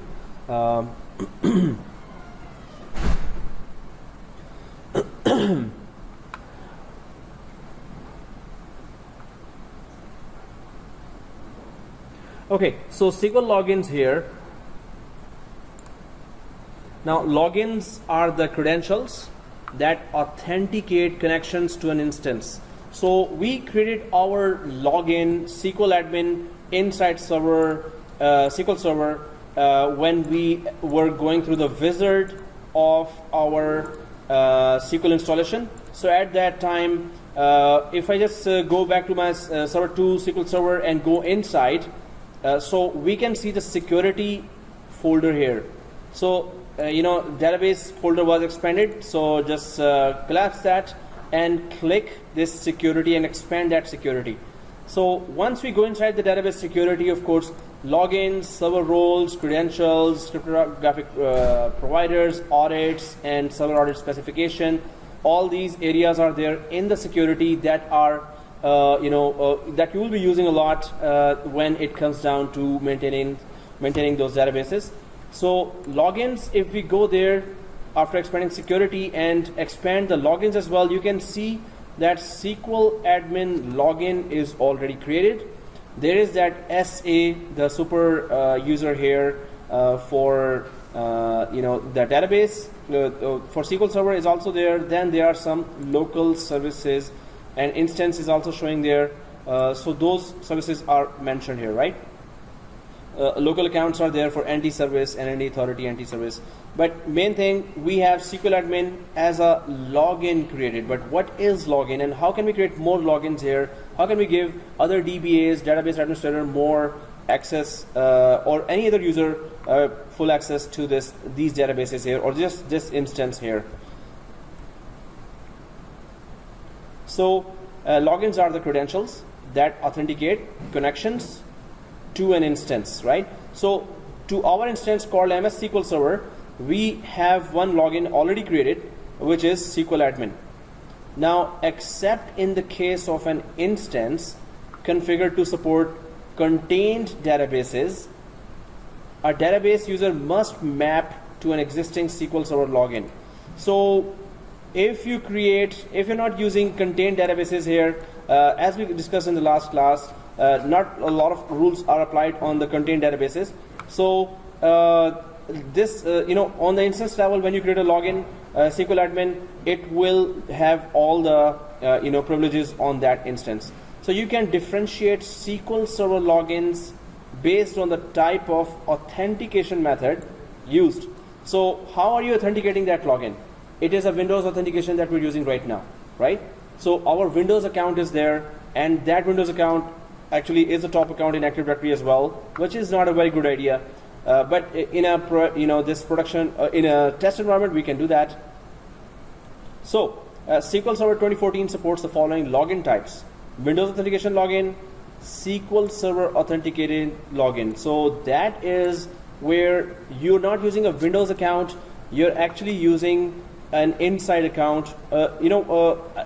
It is still a Windows account, but with SQL Server authentication, what happens is that Windows account independently, if you create, will not be authenticated inside the SQL Server, but you have to attach that account specifically in a very specific manner. If you go through that scenario, then you will be attaching that account, and only you will be able to work inside the SQL environment. Only SQL Server user can make those changes. Any Windows users will not be able to make any change inside. If you remove Windows authenticated login, you cannot remove that. The first option is Windows authenticated login. The second option you will discover is Windows authentication and or SQL authentication. So we'll be enabling that option. So this means that SQL Server specific users can be created as well as Windows authenticated user having full powers on SQL. Those can be created as well. So both types can be created. The third type is certificate. If you know that it's a very small file that does two things: authentication and encryption, right? Authentication and encryption. Certificate. So it's a second layer of security after Active Directory as well. So if you put a user certificate and a server certificate, so if the user has that certificate available that was provided by the certificate authority or the Active Directory admin, if that certificate file is there with the user can log into the SQL Server. If that certificate file, small file, 45 KB, it's a KB file, right? It's a very small file. So, but it has all the information about the user. If that certificate file is with the user can log in. If that file is not there, user cannot log in. If that certificate is revoked or expired, the user also cannot log in at that time. Just an extra layer of security if you don't want to use Windows authentication and SQL or anyone with the certificate as well. So it will be just an extra layer of security that you are a Windows authenticated user, but do you have a certificate as well? This is just double security. And then asymmetric key, which is PKI, public key infrastructure, where you have a public key and private key. Anyone may have heard that before, public key and private key. So we're going to talk about that as well, but let's just get down to our Windows authenticated login, which is the easiest one, which we are using right now. So a security principal must have the alter any login permission. So there's a permission called alter any login. So this means that it can log in to be able to create SQL logins. So if you want to create more SQL logins or more users you want authenticated to be able to log into SQL Server through SSMS, then you have to have this permission. So SQL admin has all those permissions already given. We're going to go separately to the permissions area as well, but any security principal or the user account must have this permission to be able to create SQL logins, which we have already with our SQL admin account. So let's go ahead a little.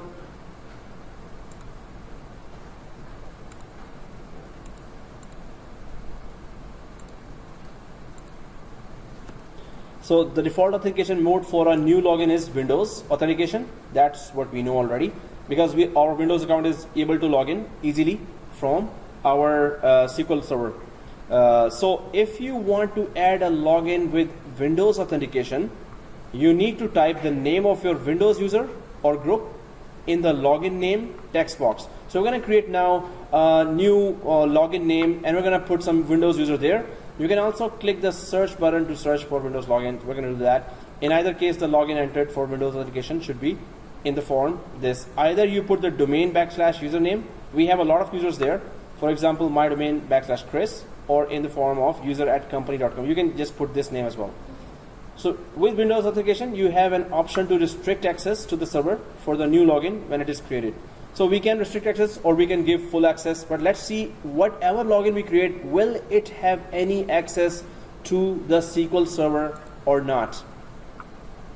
If you select deny server access, a command to deny access to SQL server is issued immediately after the login is created. For example, deny connect SQL to this user. So we can just give this command here and it's going to just deny access to whichever user we had just added to SQL Server. So this is the command for that. This option can be useful for staging new logins and waiting until all the appropriate security has been applied prior to allowing the login to access your SQL Server instance. After you complete the security setup, you can just... So the other command, suppose you first create 5 or 6 logins, but you don't want those users to right away start accessing the SQL Server. So first give them deny connect SQL to, and then put all the names there one by one, domain name, username. Once all security has been, background check has been done, then you can start giving this command, grant server access option. So instead of deny connect SQL to, just put grant server access to, and then put all the names again one by one. We're going to try that. So Windows authenticated SQL logins are instance logins in which the operating system handles authentication. So it's instance login. This means what? We have 2 instances, right? So if we log in from our MS SQL server and give Alan Reed full access to MS SQL server, it will not give access to GB instance 1 there for the Alan Reed user, right? So we have 2 instances. So for other instance, we have to create that login separately. But we're going to check that. Let's put it to practice as well.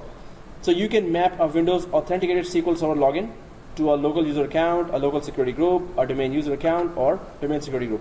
Anyway, let's do that now.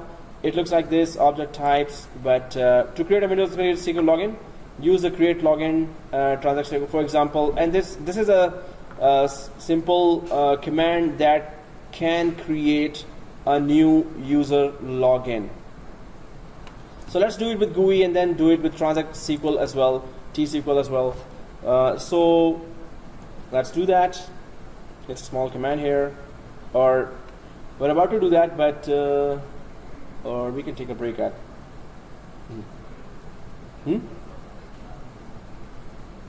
At? Yeah, I mentioned break and at once. Thank you, Teach. Thank you very much. That was too much. Okay, so let's just do this command and then take a break. This is a very small one. So to create a SQL login, but instead of doing this command, this is very simple. Let's go to our SQL server and just go ahead and see how can we create any other Windows related login. So let's go back to server 2 here, and then if we are already on security and then we are already inside the logins area here, so select that first, left click, and then right click here, and new login. So everyone is able to see the new login, right? So once you click the new login here for the logins, you get this box here, login new, and then general, then server roles here, then user mapping here, securables here, and then status. So already, let's just go to the general here and give some already created Windows user account access to this SQL server. How do we do that? Of course, click the search button here, search. So is it going to search inside Active Directory? If you see this window here, is it going to search all the accounts in Active Directory? It's going to, right? Right? Guys, now I know we really need a break. You've convinced me we need a break now. So guys, do you see this server 2? So it's going to, oh, you're not in this window? You're there, right? Okay, I thought you were not there. So server 2 means it's going to locally search for users, not in Active Directory. In order to do, for it to search in Active Directory, what do we do? Locations.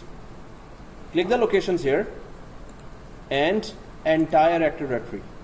Now it's going to search inside entire Active Directory, right? So press OK here, and I think we created 390 users, right? We did create 390 users, right? So one of the users' name is Alan. Alan, actually, this is our guinea pig in Exchange class as well. So Alan Reed. So if you just put Alan and click the check name, always do the check name here whenever you're putting a user here. So when you click the check name, there are two users, Alana Shah and Alan Reed. So we're just gonna double click the Alan Reed here as well, and we're gonna give that user access, just the login access to the SQL Server. If you all got that, this user, go ahead and press OK. Now it says here Windows authentication. Yes, we don't want this user to have SQL Server, or this is not the way to give SQL Server. We're gonna see how to give, but you can see here already that enforced password policies there, enforced password expiration, everything is already here. Map to certificate, no, we don't have any certificate to map to this user. Map to asymmetric key, we don't have public private key here for now. So this is it. We have selected a user. It is Windows authentication. So guys, one more thing here. On the left side, do you see status here? Status. So settings, permission to connect to a database engine, grant. Login, enabled, right? So right now we can deny it. So the user will still be created, but the user will not be able to log in. But let's keep it grant and enabled, right? So let's go ahead to the general here. We're not giving him any other access. If you go for server roles here, you can just see it is public access. Server role is used to grant server-wide security privileges to a user. So public access, it doesn't show anything, but we're going to talk about this in detail later as well. So if you click general here and go ahead and press OK, that's the only thing we do, but otherwise we know that it has grant permission here. So when we press OK here, let's go to logins area and see if it was created. Yes, it was created. So it was given the permission to log into this database, this instance, right? So how about we actually test it? So if we go up here, this is the disconnect button here, right? So go ahead and click the disconnect and try to log in from Alan Reed. Alan.reed with, and the password is for all these 300 users, we know. Password 1, capital P, ASS, W, ORD1. So click this disconnect button. I've clicked that. We're disconnected now. Let's click the connect button here and connect to a database engine here. Connect to a database engine. And let's log in from Alan Reed. Can we?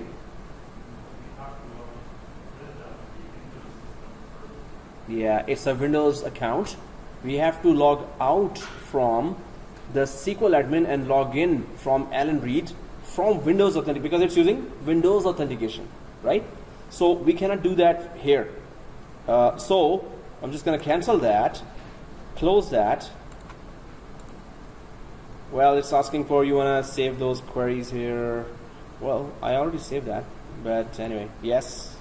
And wherever you're saving, go ahead and save. Oops, overwrite. Okay, 3. Save. And right click, sign out, sign in from Alan Reed, and then try to log in. So I'm signing out from server 2 here and clicking Control Alt Delete here. Other user, Alan dot REID, and then go for the next line and go for capital P, ASS, WORD1, password 1. If you put that, let's go ahead and log in.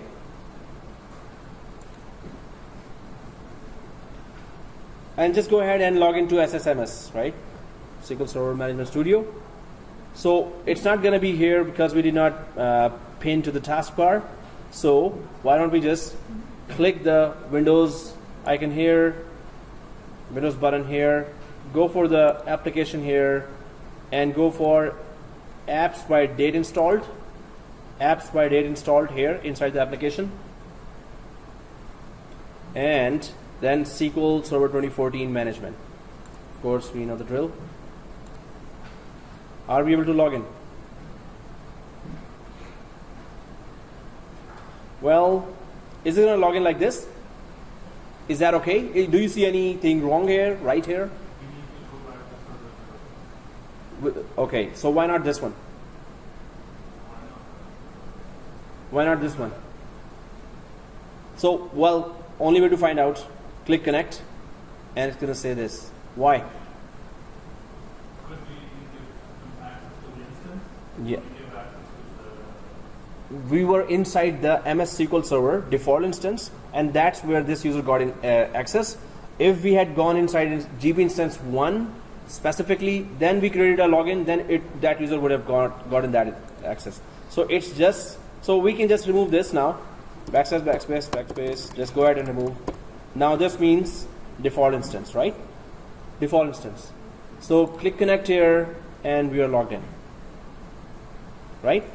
But when you log in, guys, can you create a database with this user? Is this user a super user? Or did we just give login credentials to that user? So let's just quickly create a database here. Right click, new database here, right?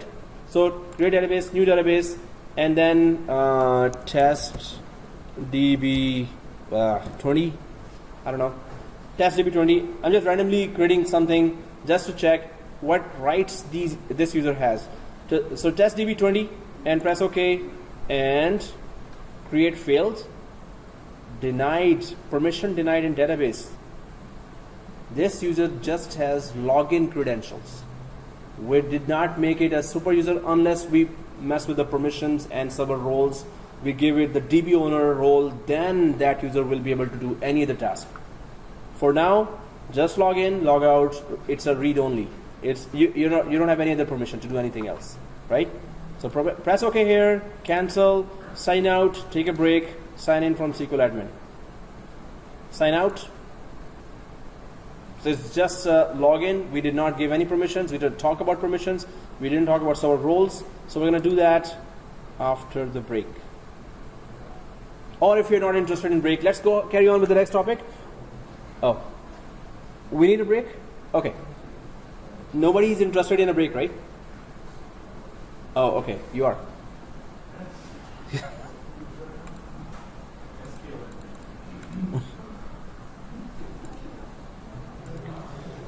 Okay guys, so let's carry on. Resuming now the video. So we did try to do it with the graphical interface. We checked it, it's working fine. There's a very small command here that you can give.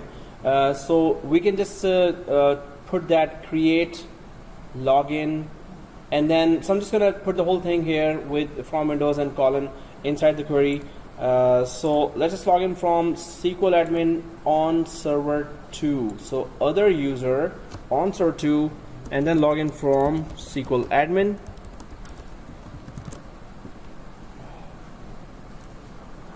And then go ahead with SQL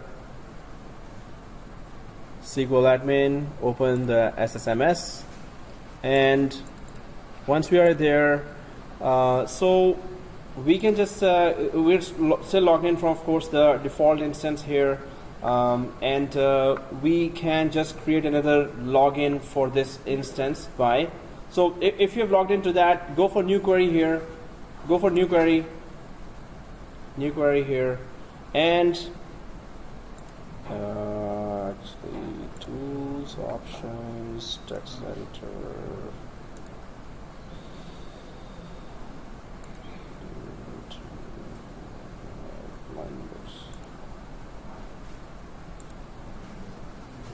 There is. Okay, we'll check that.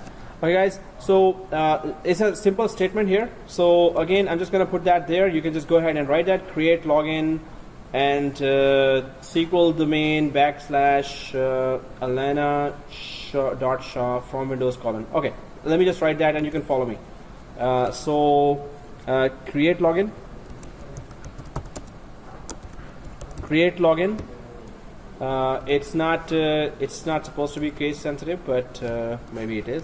But so if we go for this, create login, and then our domain name is SQL domain, and a user inside is Alana.Shaw,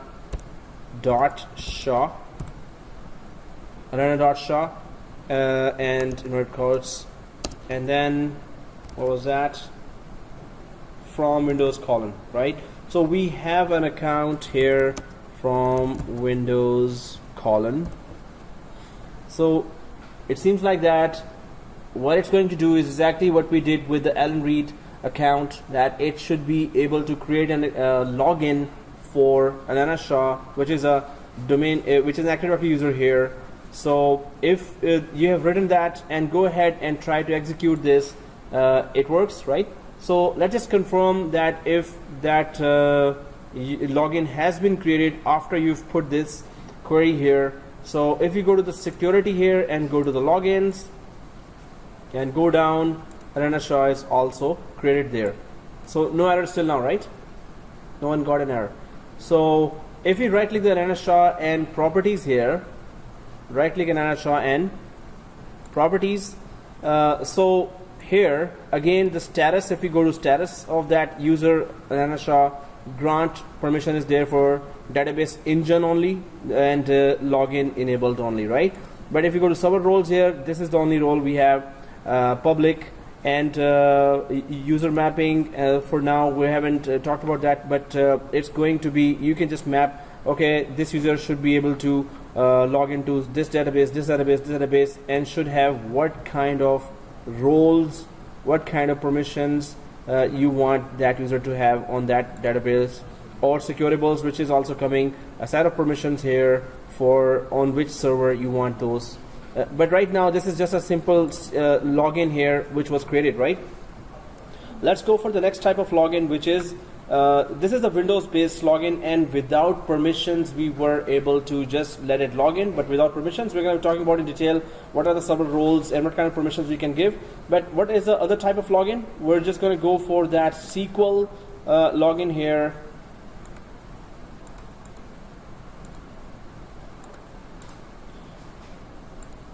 So it's to create a SQL Server login using the local security group, group 1 on the SQL on the server. So this is just another script that if you want to create a SQL Server login, but we're going to go for the graphical interface just to check what are the options if we go for the the other type of account to create a SQL Server login. Yes, there is that from Windows. SQL Server authenticated logins. So first was Windows authenticated logins. Now second is SQL Server authenticated logins. So SQL Server are authenticated by the database engine instance rather than through the host operating system or a domain controller. So till now our domain controllers were actually letting this user, our Windows user, login. So now we're going to create the SQL Server authenticated login where SQL Server database engine will be authenticating the user itself. The SQL Server authenticated login passwords are stored within the master database itself. So master database is the one that is storing those SQL Server authenticated login users. So let's go ahead for that. So to create a SQL Server authenticated login using SQL Server Management Studio, perform the following steps. Right click the security node and then new and then click login. Let's go ahead and do that. So the lab would be like this. We need to first create a security login called SQL user 01. So we're going to create a user called this and then go to any database and then create a user with the same name and attach it to this login. So then we need to right click the instance and enable Windows and SQL authentication. This step, without this SQL login will not work. You have to enable on instance level this Windows and SQL authentication. Then we need to restart the SQL server, so we have to restart the whole thing. Then this user can log in from SSMS. So this is again, the authentication is coming from the database itself, database engine itself. For these users, these are SQL Server internal users. These are not Windows users, right? Or authentication is not coming from Windows. These are coming from the SQL Server itself. So if you want an internal user, a user that is just concerned with SQL Server, so we're just going to do that. Let's go ahead and do that now quickly just to check does it work or not. Again, we're going to go to the login and first create a SQL Server login, but with the database or SQL Server authentication. So let's go back to our server 2 here. And I'm in the same instance, default instance, and collapse the database folder. Let's go for the logins and right click the login and new login again. New login again. And this time let's just click the SQL Server authentication instead of the Windows authentication here. And we can just give that name SQL user 01, SQL user 01, and SQL Server authentication. And now you can see here enforced password policy, enforced password expiration. So user must change password next login. We don't want that. User must change password next login, but let's just keep the other enforced password policy. This means you have to give a strong password here. So there is that strong password here as well, which is this, the class password plus 123, this also. Just go ahead and add this as well. So the class password already till here, just add 123 as well, right? So if you have seen that, let me just check that out. So small ABC, capital ABC, shift 123, and simple 123, and small ABC, capital ABC, shift 123, simple 123. So I hope the password policy accepts that.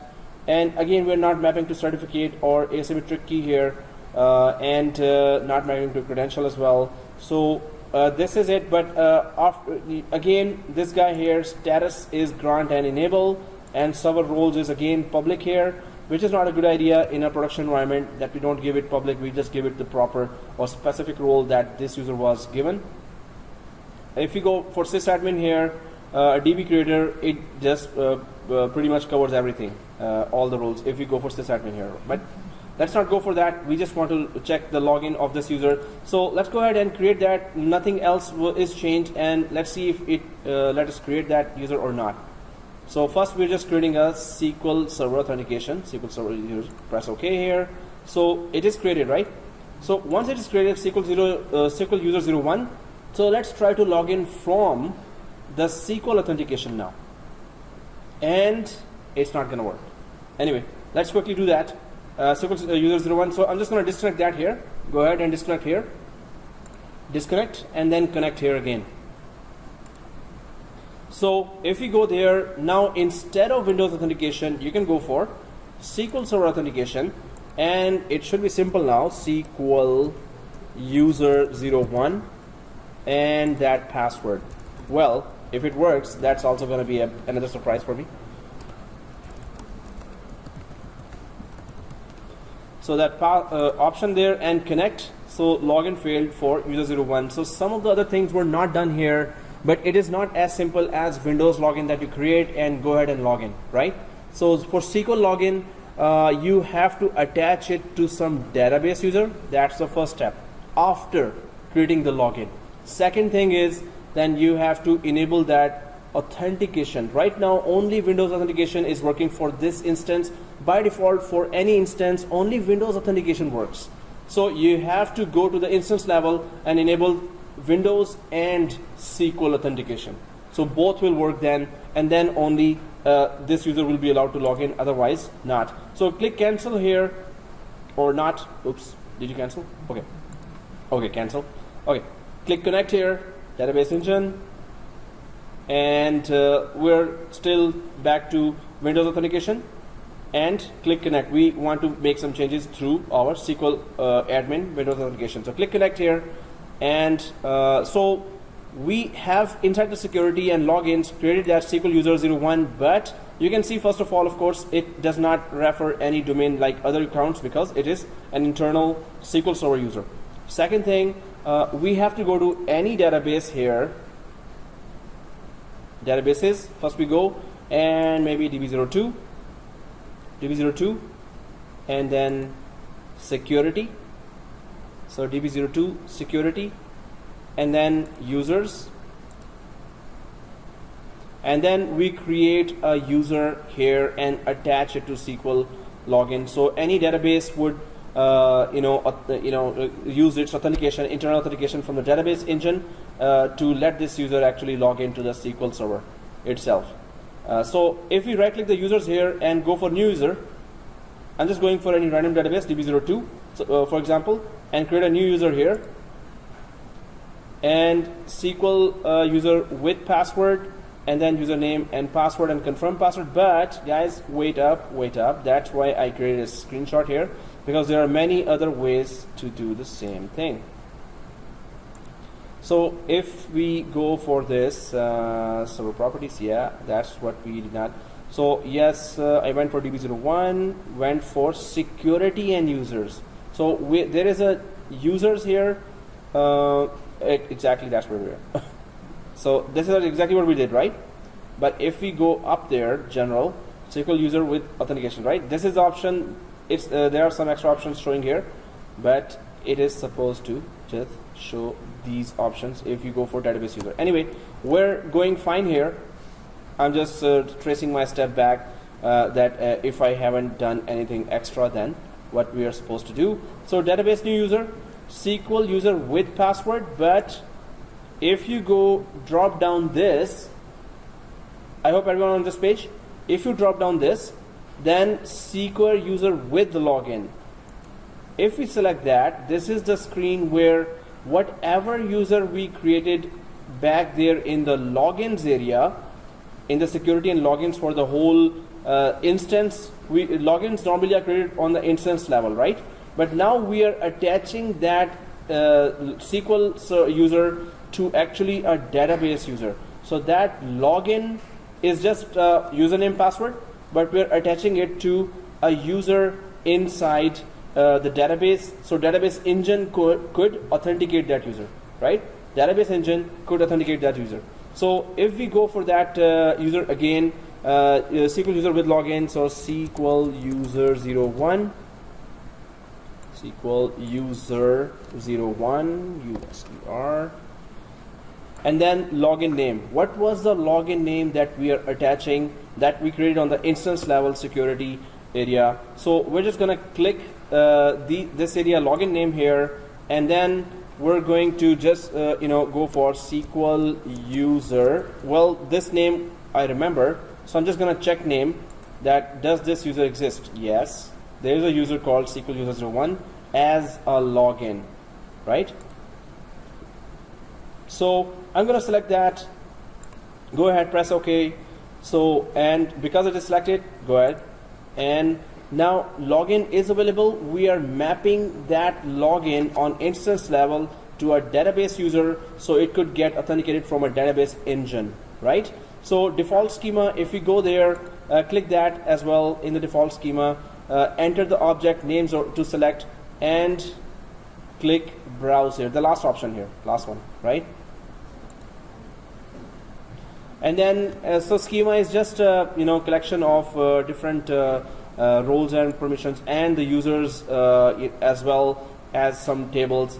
But the main thing is that we do not want to attach it to any schema other than, we can just go for access admin here, so we can just check out what will happen here.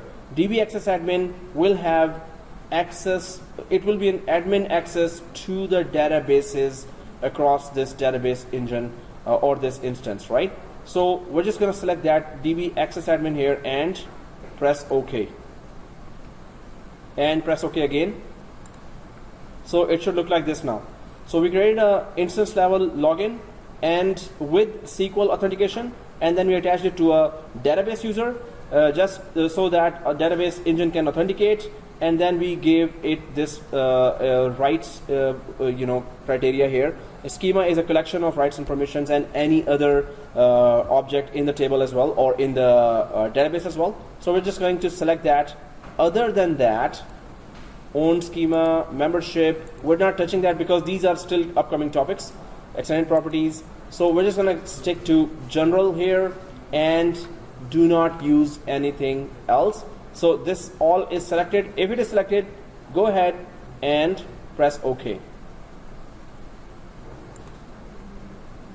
So once this users area is also attached, so a database user was created with the same name and was connected to that login that we created on the instance level. So guys, you don't have to follow that. I'm just going to quickly show you, does it work right now or not. So I'm just going to disconnect that. You don't have to follow that. I'm just showing you. So I'm going to disconnect and connect now, and go for and change that SQL Server authentication quickly, and SQL user 01 and ABC, capital ABC, shift 123 and simple 123, connect, and again it fails because there is the final step that we need to do, which is that only Windows authentication is created there or checked there, we need to enable SQL authentication, Windows and SQL authentication. So I'm just gonna press OK here, change the login to Windows authentication, connect here again. Now I'm back here. So where is that authentication that I need to change? I'm just gonna right click on the instance level on the top like this, on the top, and go way down to properties, right?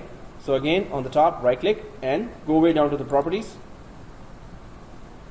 And in the security, so server properties and security, we can see now Windows authentication mode and SQL Server and Windows authentication mode. So auditing, yes, failed logins only, but SQL Server, Windows authentication mode. So once we select that, and it is very important to select that if you want the SQL authentication to work, then go ahead and press OK, right?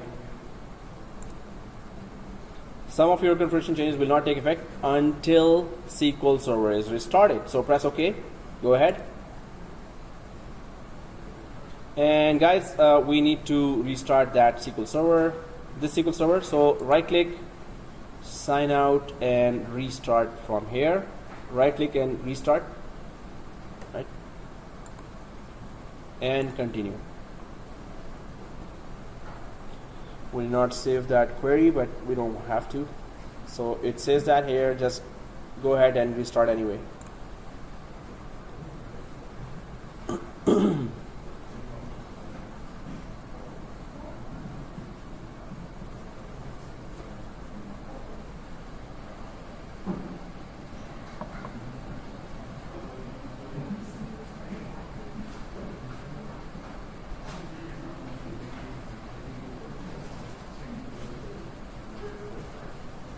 Okay, it's restarted.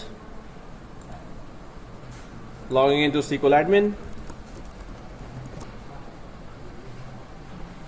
Well, it should work now.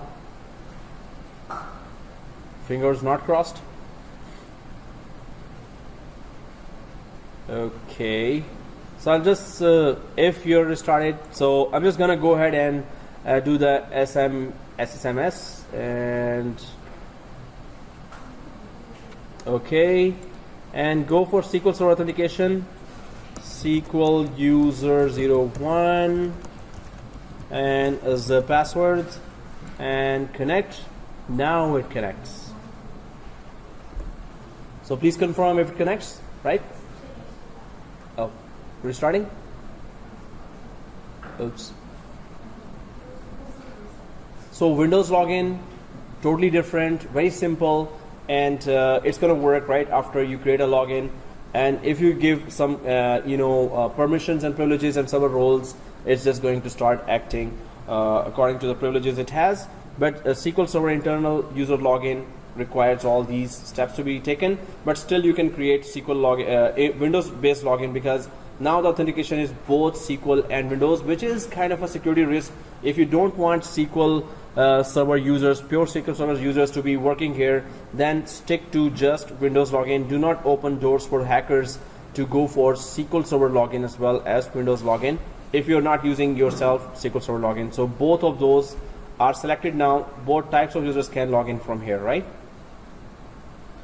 So are we logged in? Are you logged in? Hey, some servers are restarting. Okay. Hey, which step you missed? Come on. You can see here it's logged in. So this means you have to follow the steps.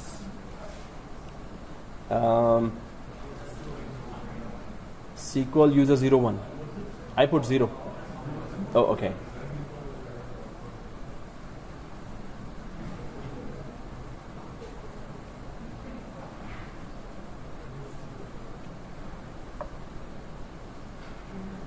Well, if you've tested, you just have to try to log in there, and because it has grant permissions, it is the database guy. So while we're logged in, guys, I'm just going to create a new test database just to check if this user has rights to create a test database. So I'm just going to right click here, go for new database here for the SQL authenticated user, and just SQL user test DB. Name anything here. SQL user test DB. So we have to log in as the default? Default, yeah. But you're logging in from SQL authentication, right? Oh.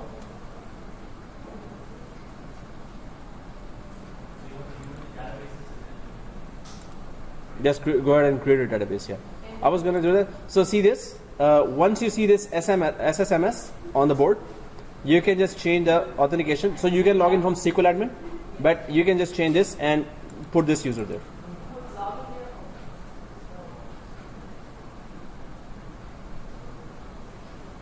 And make sure it is not GB instance as well written there. So it should exactly look like this and the password. So is it working for everyone? The rest, okay, cool. So you can just go ahead and create a database and see if it's allowed to create a database or not. In database is just a test database. Yeah, any test database. So, oh, I logged out actually. So I'm just going to quickly log in here, do the test database and go for the next topic here. Let's go ahead. So once the user is logged in, I'm just going to right click new database and SQL user. We could know then where is this database coming from. SQL user test database, test DB here. And if I press OK, yes, access denied. So we still need to give more access to that user. And just this DB admin that we were thinking, access admin. So we get just given the schema access admin, not the DB owner, not the sysadmin. Sysadmin is the most powerful account here, SYS, ADMIN, sysadmin or SA.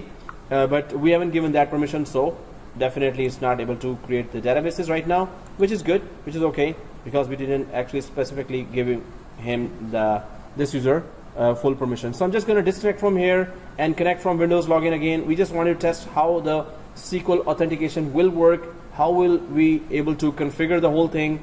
So we have configured that. Let's go back to disconnect it and then connect it again now. And just change the Windows authentication. It will pick the locally logged in account or the domain login account and go ahead and connect again from Windows authentication and SQL admin. So disconnect from the that SQL user 01 and connect from SQL admin again with Windows authentication.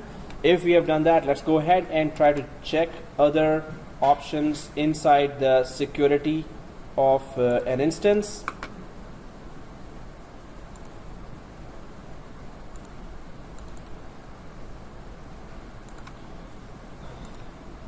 Okay, so certificate authentication is also another option. If again, what I was saying, you can create a certificate to be associated with a login if a database master key is present by using the create certificate statement.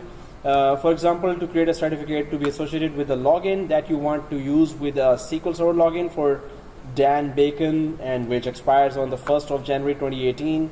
Issue the following Transact SQL. So there's a Transact SQL. If you have been issued a certificate by a CA, which is Certificate Authority, let me just create that diagram here.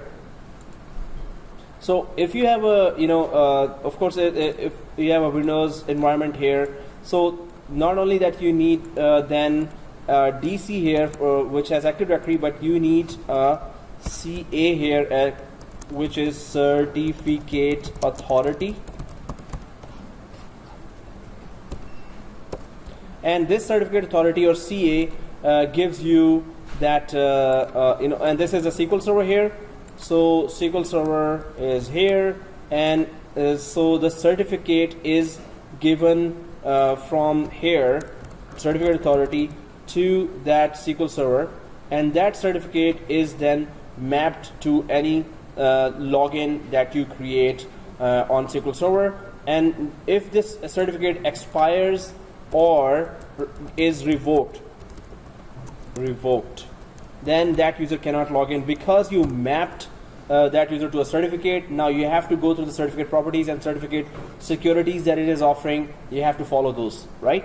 So if you have CA or certificate authority, or you have bought the certificate from outside like verisign.com or GoDaddy.com and many other sites here that, yeah, there's a site called GoDaddy, right? It's not a joke. Okay. Anyway, so these certificates, if you buy and import it to certificate authority, then definitely you can just export that certificate to SQL Server and then map your user accounts with that SQL Server, and then you can. So we don't have that kind of scenario. Either you must have Windows internal certificate authority, which is a big server, or you can just go ahead, go to the site and buy for 1 year certificate, which is $200, $300 up to $1,500, $2,000 per year. But that really offers good security. It does two things: certificate. One is authentication. Second is encryption. So data encryption and connection encryption, mostly data encryption. But the main thing is, if the certificate is exactly there, not expired, not revoked, you're good to log in. If certificate is not attached and it is required, then of course you cannot log in. It's an extra layer of security after Active Directory, right? But you need either a certificate, internal Active Directory Certificate Authority, ADCS, or outside certificates from these or many other 12 or 13 more famous certificate sites, right?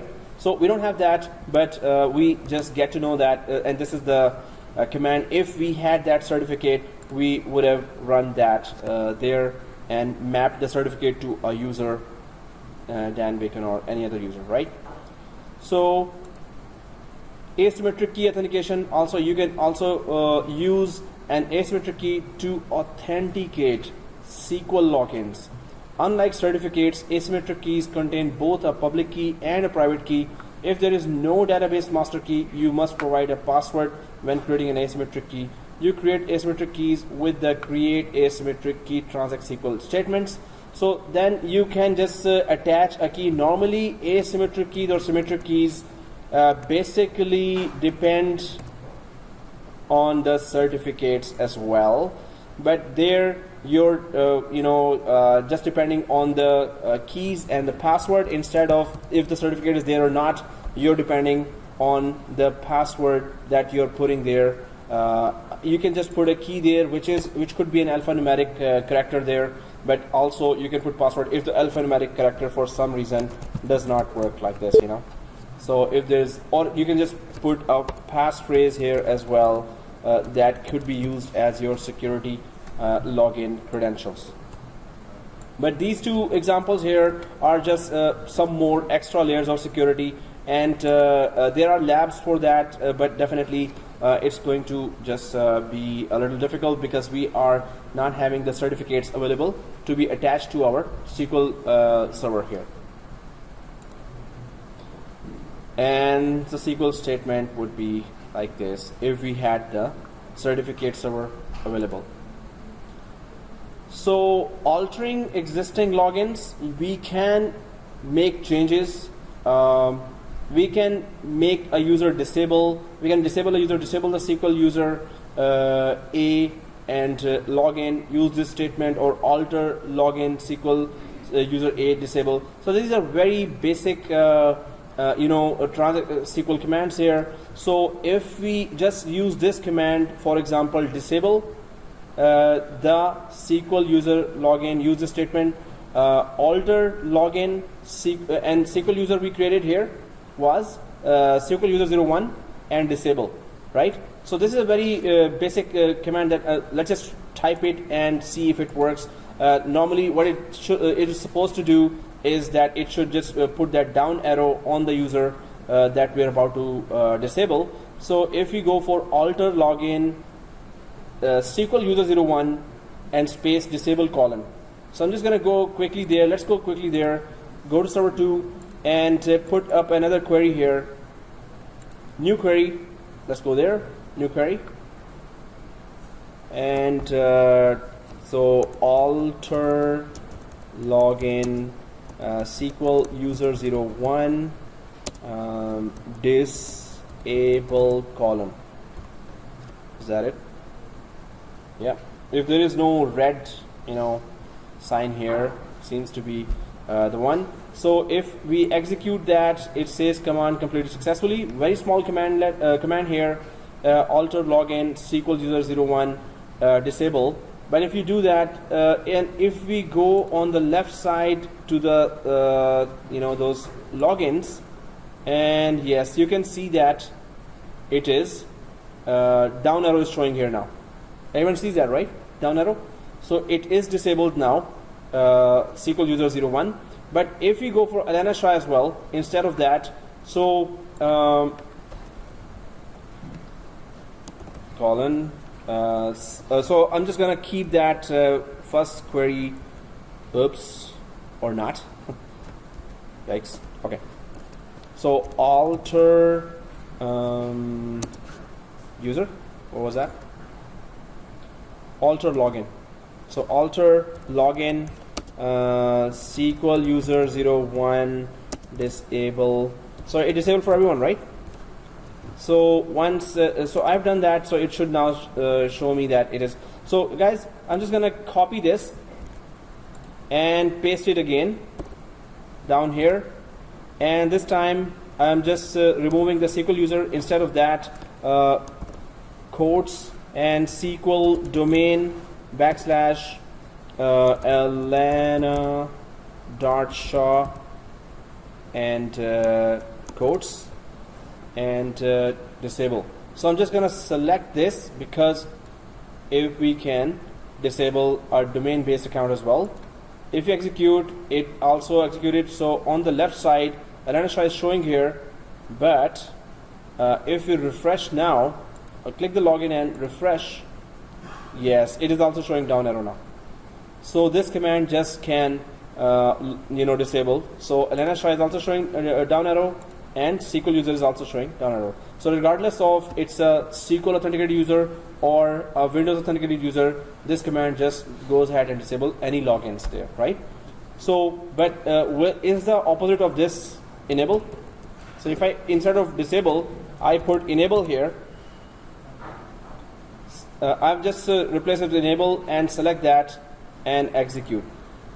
Yes, that's it. And I'll just go for above and put enable and execute that, and just refresh and go ahead. So yes, down arrow is gone, the red arrow is gone from both. So it's working for everyone, right? Well, that's a very simple one, right? Everyone done? Let's go ahead. So first we use disable, then we use enable, right? So everyone was able to do that, right? So let's go ahead, guys. And so there is, so you can remove login by using SQL Server Management Studio, right-clicking login, of course, right-click and delete, right? So, but you can also remove a login by using drop login. So you cannot drop a login while that login has an active connection to the database instance. So you cannot do that. Denying server access. So we can deny drop login as well, but alter login is there and drop login. So if we just go back here, I'm just gonna copy the whole thing so we can just test that drop login as well. But it's not going to happen if that user has active connection, if that user is logged in to the SQL Server. We know that Elena Shah is not logged into SQL Server here. So if we just replace alter with drop,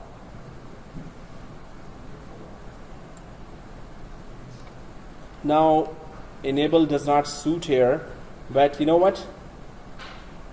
Drop login and the user and execute. So what are we expecting here? The user should be gone, deleted. So so enable disable, you don't use that enable or disable and colon, right? I just remove the enable and colon, and instead of alter, just go for drop and logins here, refresh. Yes, it is gone. So alter login, enable disable, and then drop login and the username. So Elena Shah is gone now, right? So it worked for.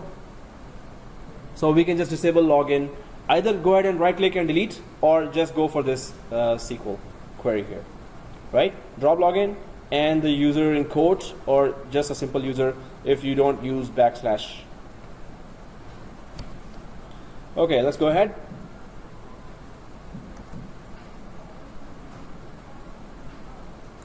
Drop login. So denying access. We got it, or right? So denying access. So denying permission to connect to the database enables you to block specific Windows security principles from making connections to the database engine. You can configure the deny permission on the status page of the login properties dialog box. So to deny access by using transact SQL, use the deny connect statement from the master database. So you want to deny connect to any user. So this is the SQL query for that, or you can just go to that user, right click that user, and we saw this page here that it was in the status showing grant and deny. So instead of grant, we saw that it was the default grant. So if we click deny, it's not going to be able to log in. Pretty simple here. This is the query here, but okay, deny connect SQL, and this is it, the user. So, but you have to use the master database here. You have to click that. You cannot be sitting inside DB01, DB02 and do that. So use master, go, and then deny connect SQL, the username, and go. So I'm just going to quickly type here because we need to still prove that. So I'm just going to go for use master quickly, then enter, go, and then go for deny connect, and okay, so SQL user 01, it has permission, right? SQL user 01, so it doesn't need quotes then. And go here. Not liking it. Oh, actually, yeah, use master is in these brackets, and oh, colon is here, colon.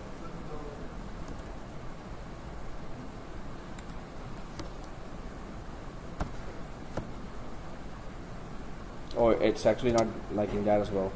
In fact, quotes, serious. Are you kidding me? Okay, let's go for some domain-based user. So I'm just going to go for SQL domain / Alan.read. Guys, I'm just testing first. You don't have to follow.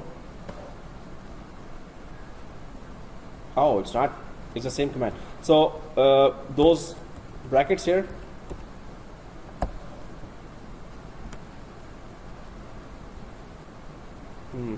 And no space here. Okay. Anyway, this red is not leaving here. Alan.reid SQL domain. Yes, that's the username, SQL domain. So I'm just gonna try to deny, and then I'm gonna right-click the user and see if the option from grant move to deny after running this. So I'm just gonna select that. You don't have to do that now. And it says that SQL domain / Alan.read. Not acceptable. Oh, now this is not acceptable as well. Anyway, now what is not acceptable?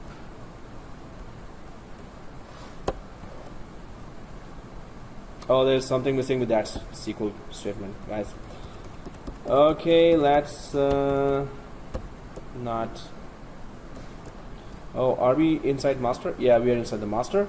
So I'm just gonna try that one more time, but we don't have to spend a lot of time here. We can fix that later as well. But you know what we are doing in graphical user interface? I'm just gonna right-click the Alan Read user, which we were doing with statement. We can just go to the Google forum and or the SQL forum, and I can just fix that in a minute. But properties, and we're just going to status, and instead of grant, we're going for deny here. But we were just checking for that SQL query. Some of the queries sometimes are giving the same queries that worked before are not working. So in that case, we can just check if there's any other different syntax that we can use. But that's what we are trying to use here. We can fix it. We don't have to actually troubleshoot for this. There's a small query here. But if you want, you can just Google it and let others know as well. But it should have worked. It was working. It's not case sensitive. Anyway, the curiosity is still there always when it doesn't work. So, but we cannot spend a lot of time on small queries here. We have other topics as well. We know how it needs to be done and where we need to go and do that, right? So maybe you can take it as a challenge or assignment and just try to fix this, right? Or if I remember, I'll just fix that myself. So deny, drop, alter, which helps enable and disable those users. So we tried all of those. Once we create the login, we can just go through Transact SQL and try to just check all. So for server roles here, that's another set of security related areas. So the server roles enable you to simplify the assignment of permissions at the database instance level. So again, it's the instance level. We are not going on the server level. Yep. From the error, it's deny connect to, then the Thank you for that. Okay, it's already 10 plus, I guess. 10 plus is the temperature outside. I'm not talking about temperature on. Come on. Okay, so deny connect to. Hey, wasn't it here in the SQL? Oh, seriously? I missed that. You said you added 2, right? yeah. And it worked? Yeah. So if I put SQL, how can I miss SQL here? That's why I should not have green tea. I should have coffee. SQL. I'm just checking what was there. But if it doesn't work, let's go for 2. Oh, yes, you're right. Thank you for that. So, Aaron Reed, here, take it. So I'm just gonna correct that here as well. Thank you for that. And it's not SQL, it's 2. And how come? Oh yeah, guys, many of the scripts are working on 2012 and 2014. This is coming from 2012. So this is one of those rare ones that may not work. But if I put SQL in 2012, it was working fine. So thank you for this correction for 2014 here. And let's go ahead, guys. So about roles here. Server roles enable you to simplify the assignment of permissions at the database instance level, right? Although it is possible to assign permissions to the SQL logins, this can be difficult to manage in all but the smallest environments. So permissions are assigned to server roles rather than to individual SQL logins. So let's try to check what is individuals, what are the server roles here, how many roles are there. There is that command here as well, checking which server role has what type of permissions. So if we go for any one here, sp_svr, srv role permission, and then db creator. So I'm just gonna put any one of those by typing it, because I did not upload that yet. I should have, or should. So sp_srv role permission, and then db creator. So I'm just going to try to put that here. What we're trying to know is what are the permissions related to this role. So let's just do that. Well, we can just keep on using the same, keep going down here. And so here, first of all, it starts with sp_, then srv, then role, then permission. So I'm just going to type here sp_srv role permission. So I'm just going to put it srv. They're not case sensitive, but just to role permission. So sp_srv, and then space, and how many commas are there? So db creator, just quotes there. So db creator quote, and let's check if it works. So db creator server role has these permissions assigned to it, right?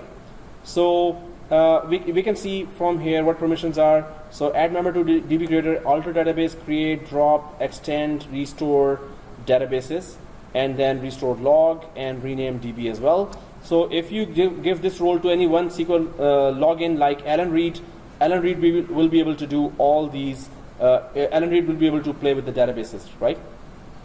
But then there are other roles here. So I'm just gonna keep putting those roles here just for those: bulk admin, disk admin, sysadmin. The top one is sysadmin, bulk admin, disk admin, sysadmin. So I'm just gonna copy this, and you can just copy that. Instead of DB creator, you can just put bulk admin. Then again, I'm copying that and putting disk admin, and then I'm copying that and going for sysadmin.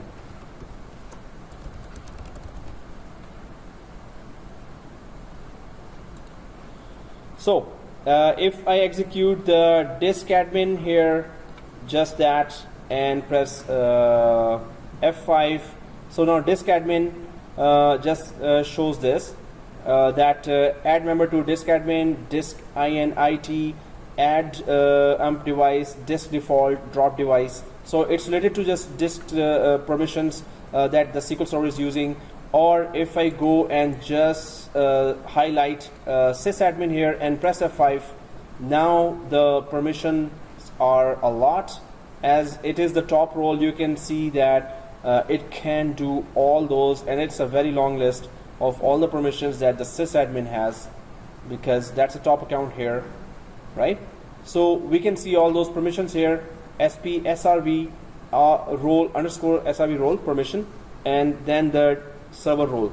So once any SQL login, it has this role clicked here, of course that account can do all those, that login can do all those things. But can we attach sysadmin? Can we enable sysadmin for Alan Reed here? Oh, I hope I did not remove that. Okay, deny connect to, right? So deny connect to Alan Reed. Alan Reed cannot connect, but we can still check where do we go in a SQL login to enable this server role. It was very easy and clear there. If I right click the Alan Reed here and go to properties, and server roles is there, right? So just right click Alan Reed and go to properties, and there you go, sysadmin. Now this user can be the top user here, right? But these are all the roles, and we can just bulk admin, DB creator, we check that. Security admin we did not check, server admin we did not check, setup admin we did not check, process admin. So all those we did not check, but of course they have different permissions. If you want to check that what kind of permissions you really want to give that user. So I'm just gonna keep it here as sysadmin, because it is supposed to be having all the roles, but we used to give still the DB creator in older versions of SQL Server there. Although sysadmin covers is supposed to cover all, right? So I'm just putting these two here and for Alan Reed and pressing OK. So Alan Reed should be the top account and should be able to do anything now. If we log in from Alan Reed, it should be able to do everything. But we get to know that server roles have these kind of permissions, and of course that's one of my favorite quiz questions. Seriously, why did I say that? Anyway, so let's go ahead, guys, and check some other features of that. So to grant a set of permissions to a specific SQL login, set of permission to specific SQL login, add the login to a server role. So SQL Server 2014 ships with 9 built-in server roles. These built-in server roles are fixed, and other than the public role, it is not possible to modify the permissions assigned to these roles. So you cannot just modify the permissions assigned to these roles. Let's go ahead and try to check it out. So let's add Windows Active Directory user and give it sysadmin role. Actually, we did that already, but create login, we used already this command here, create login, and alter server. So how to give a role, server role from the SQL query So I can just alter server role sysadmin and then add member and then whatever the member is. So I'm just going to start typing that here just to check if the SQL query works to give any role here to the user. So alter server role and then sysadmin. I'm just going to start typing that here. And actually we can open new query here. Just click the new query here, and we don't need this on the right side, so I'm just gonna unpin it again. And so this is a command here, guys: alter server role and brackets sysadmin. So first alter server role in brackets sysadmin. It's not this bracket.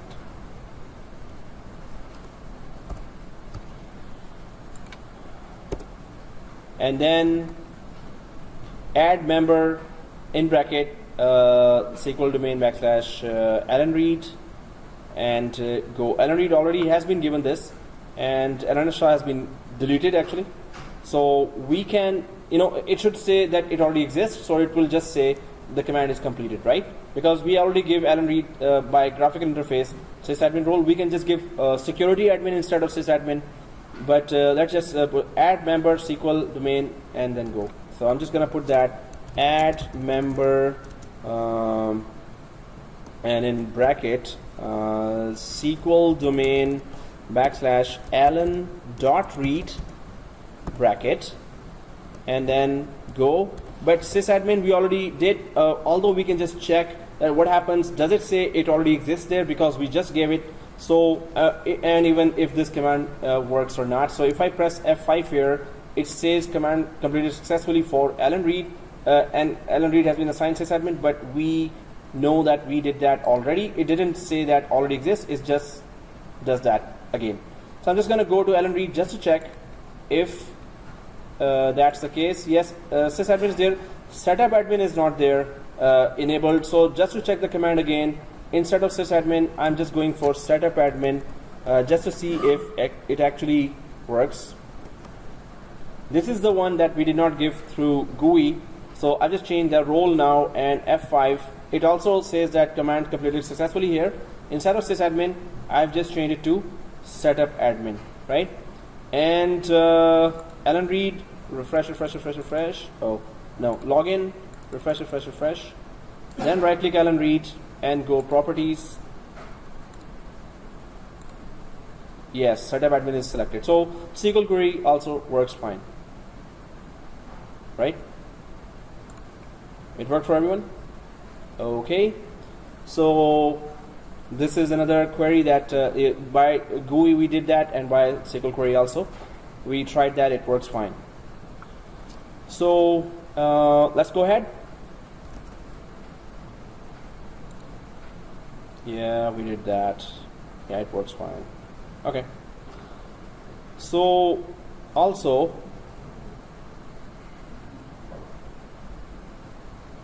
server role properties, system admin.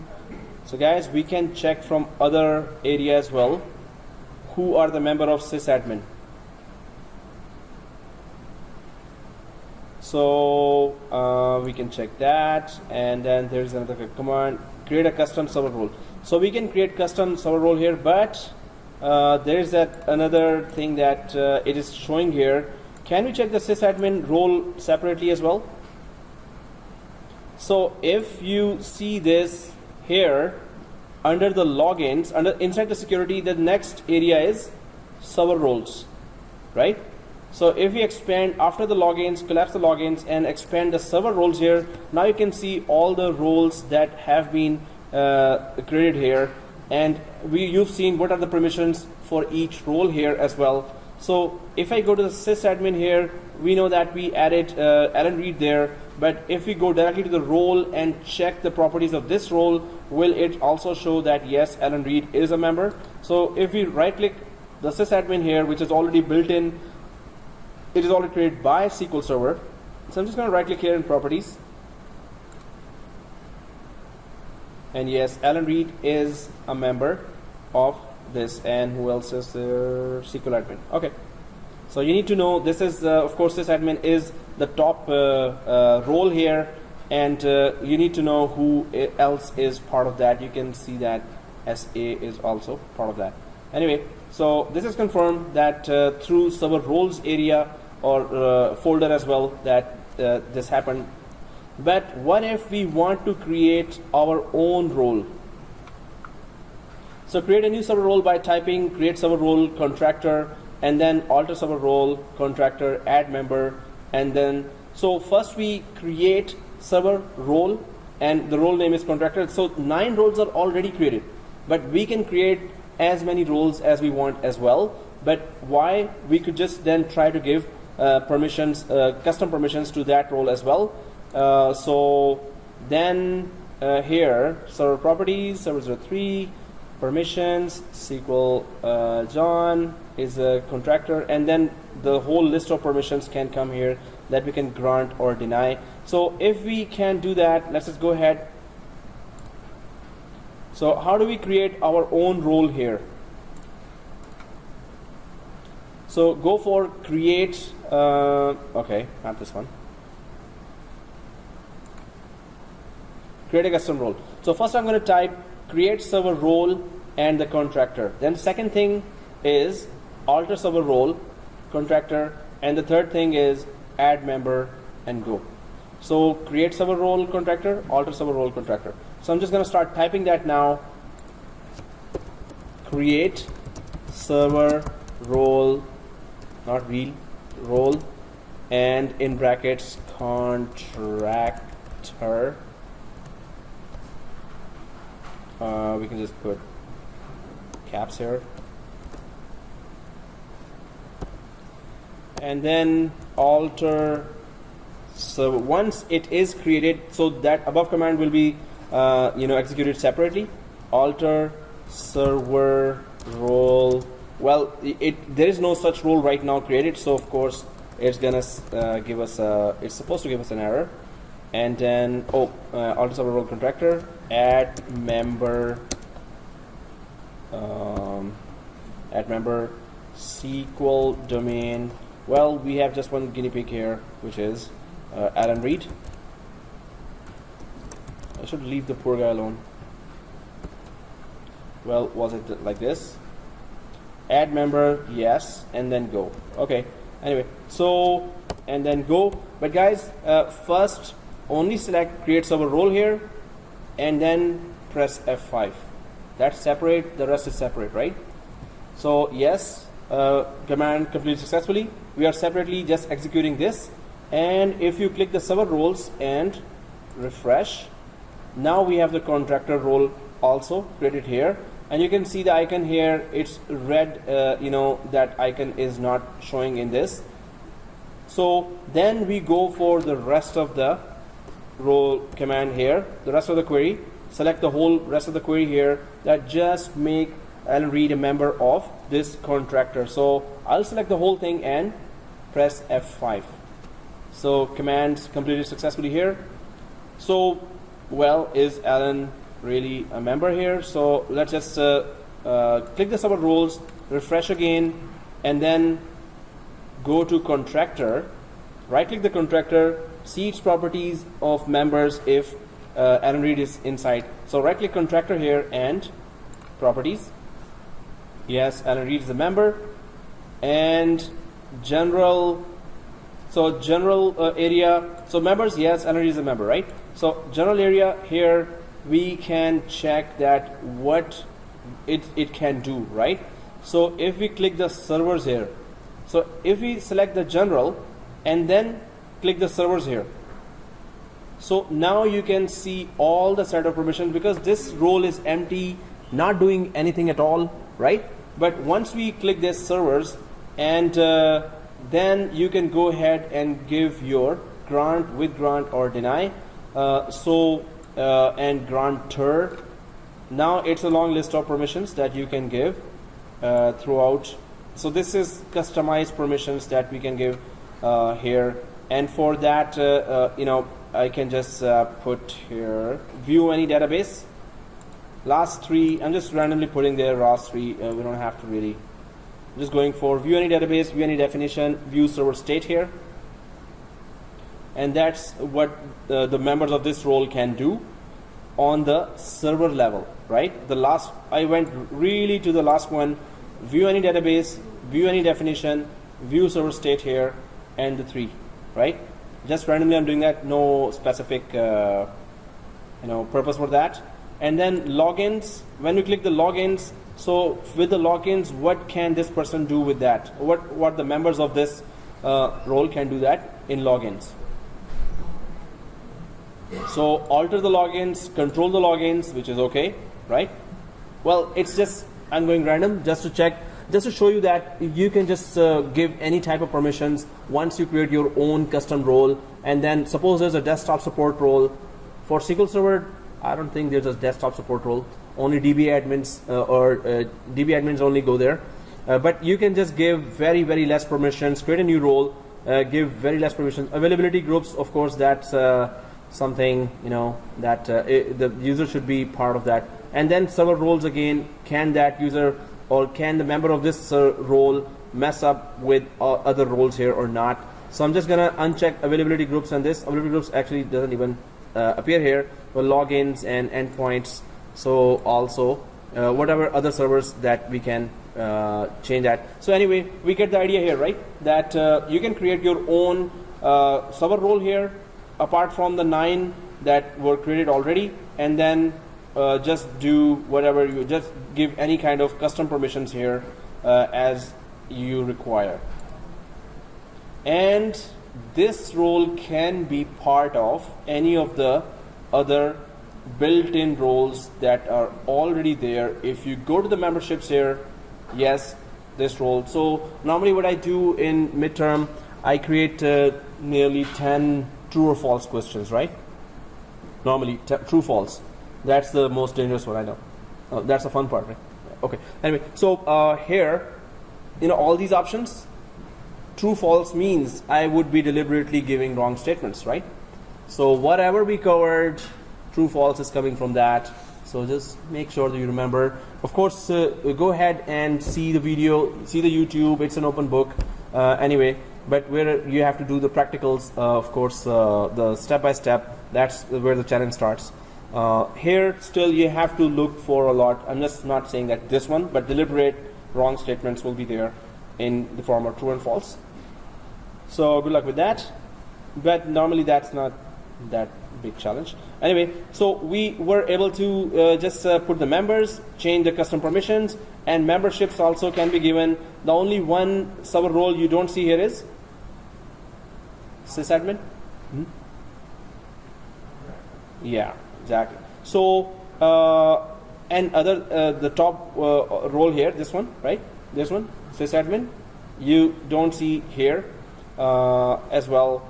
So disk admin, DB creator, you can just give any of those roles here. I'm just putting this, just for the checking.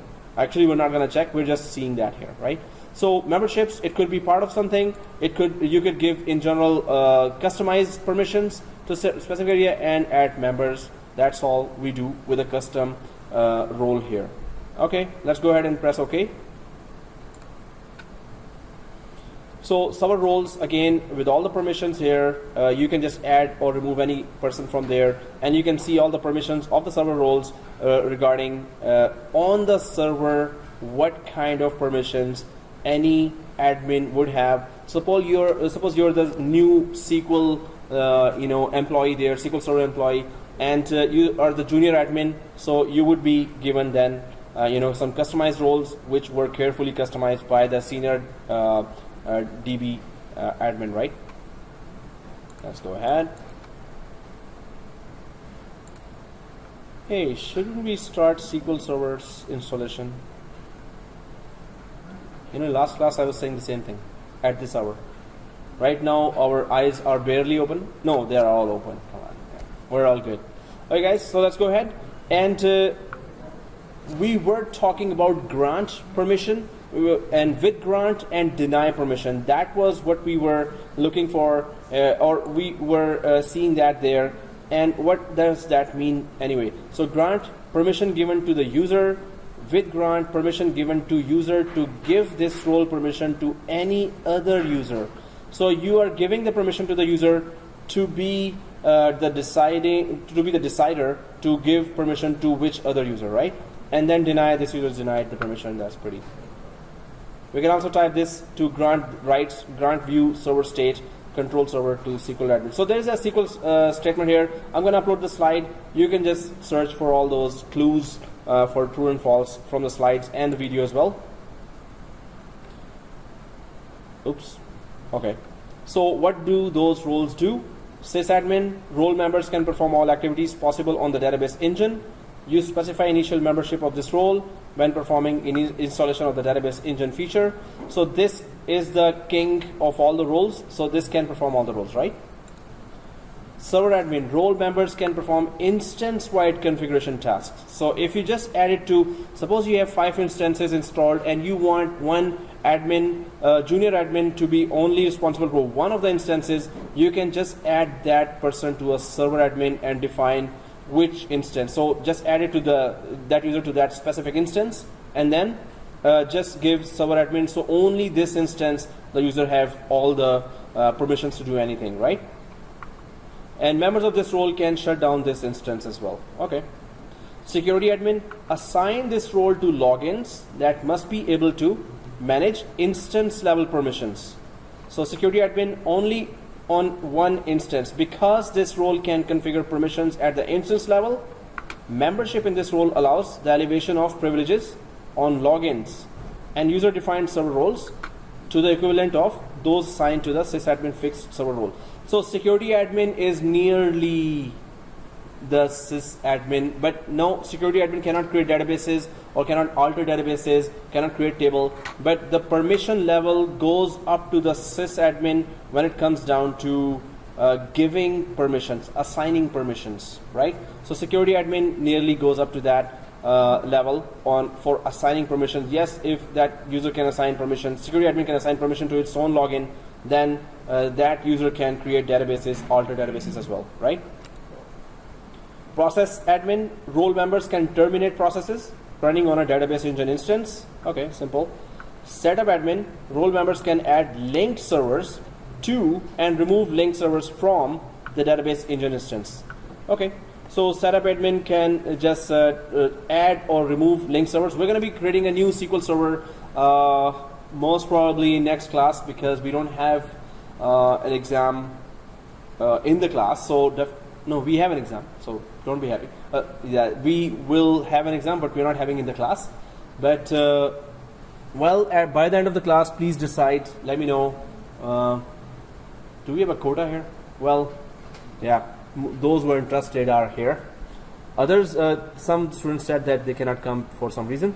So bulk admin, again, assign this role to logins that you want to allow to use the bulk insert statement on databases hosted on an instance. So you can just put a huge amount of data in one go by making the database admin as bulk admin. Disk admin, role members can manage instance related files. We created today 3 files on 3 disks, right? So if we were added to disk admin, we will be able to only do that, nothing else. So DB creator, role members are able to create, alter, drop and restore databases hosted on the database engine instance. So everything related to databases is DB creator.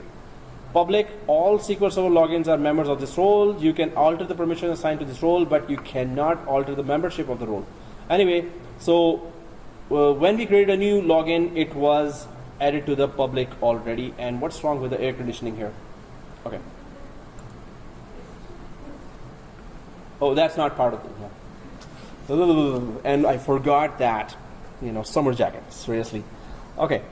So if by 9 o'clock I'm frozen, just, put a hammer and just get me out of the ice. So, and alter server role, server admin, add member. So we have gone for create server role. You can use the alter server role transact SQL statement to modify the membership of a server role. So just to modify membership, this is the transact SQL statement here. alter server role, server admin, add member. We have already added member and remove member. Actually, not remove, but added member. So we have run this kind of query before as well. You can use the following commands, views, and functions to learn more about the properties of specific server roles.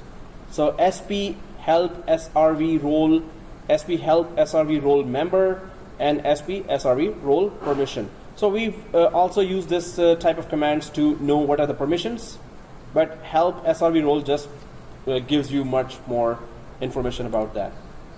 So, and some of those is srv role member as well. Enables you to check whether a SQL Server login is a member of a specific fixed or user-defined role. So you can just have information about the role member as well. Why didn't I use that in my job? Okay, so sys.server role members provides information about role members displayed. So we really need to know who are the role members of which role. So that's why these last two are very important. ISSRV role member and sys.server role members, very important, and hopefully in quiz as well. User-defined server roles, yes, we did that. We created our own. Yeah. Let's go ahead. Move it.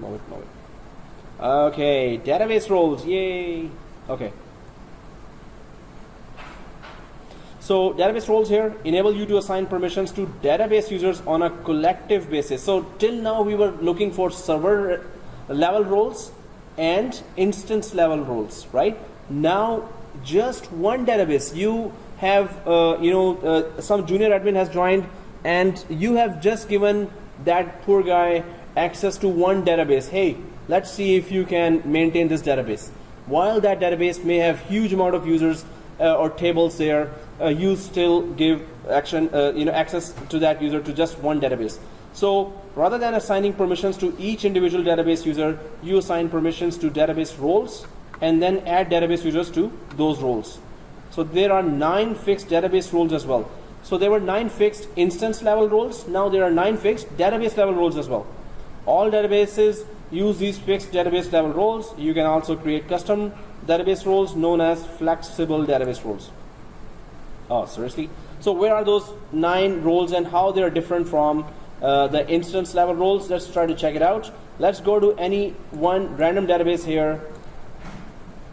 So I'm inside that SQL Server here, and we are checking the server roles, right?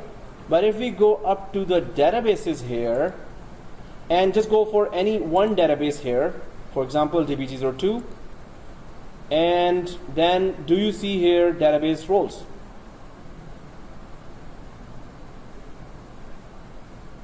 No? Really? Shall we dig down deeper? Where? Oh, dig down deeper. Okay, I thought you found it. Okay.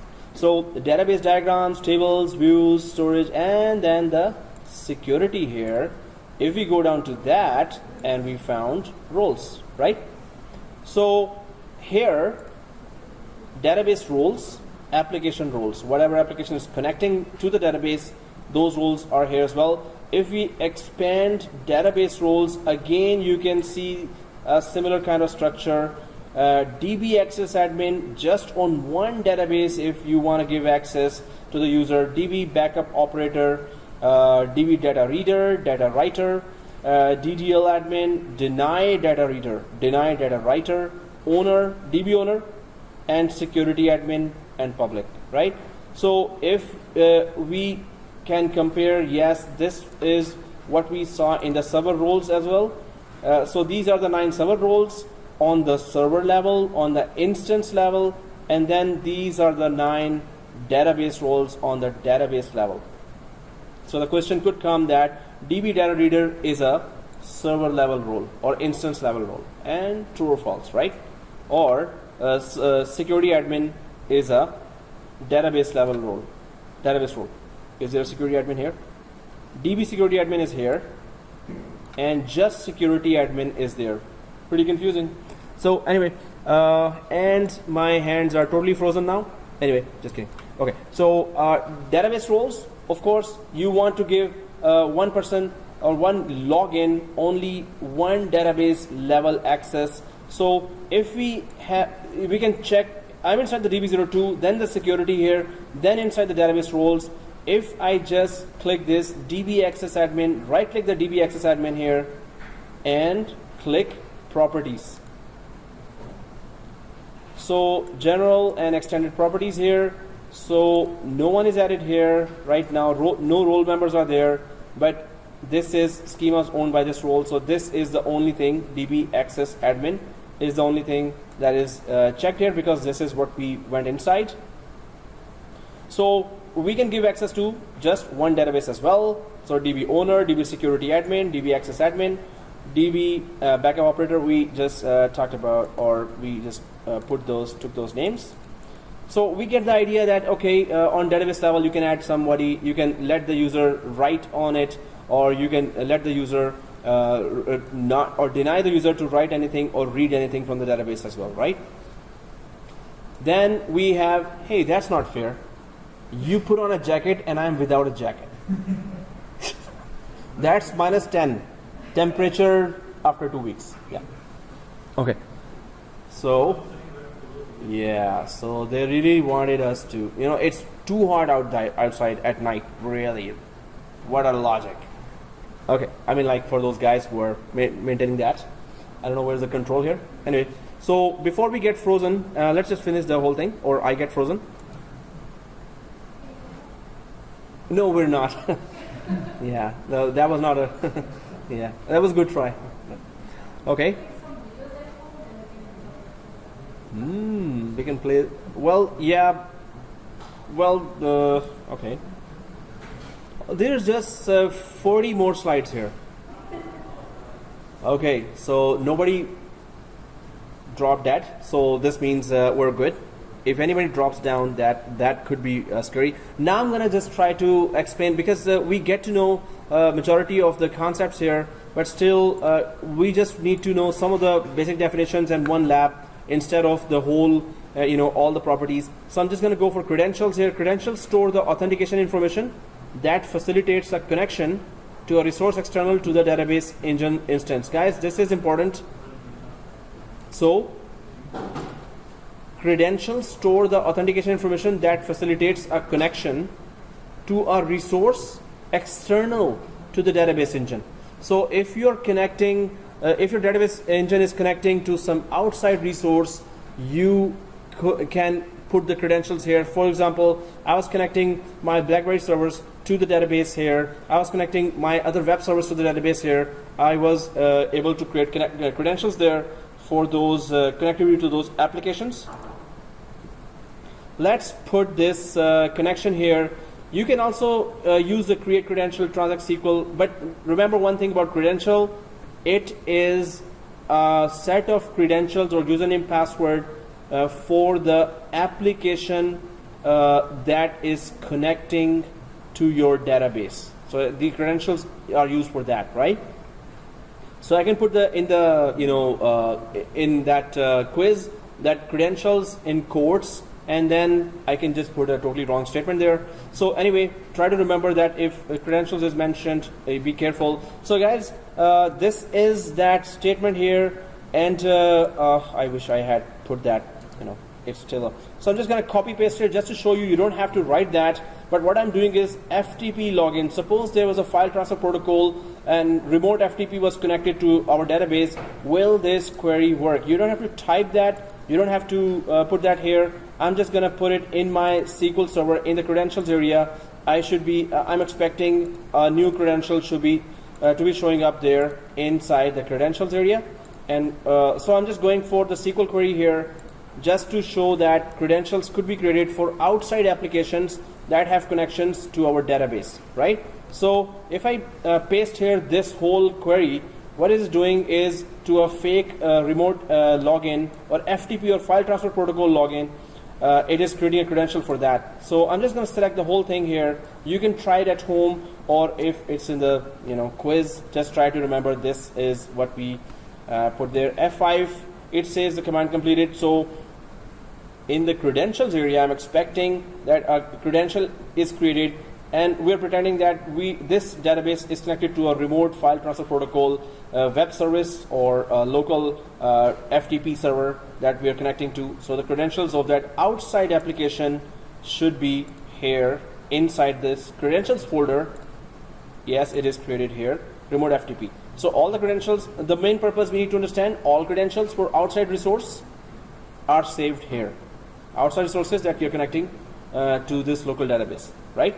That's the main purpose of that. You need to just understand that, right? So you can just run this when you, I'm just gonna upload the slide, and at home you can run that, or just be careful in the exam that it might come.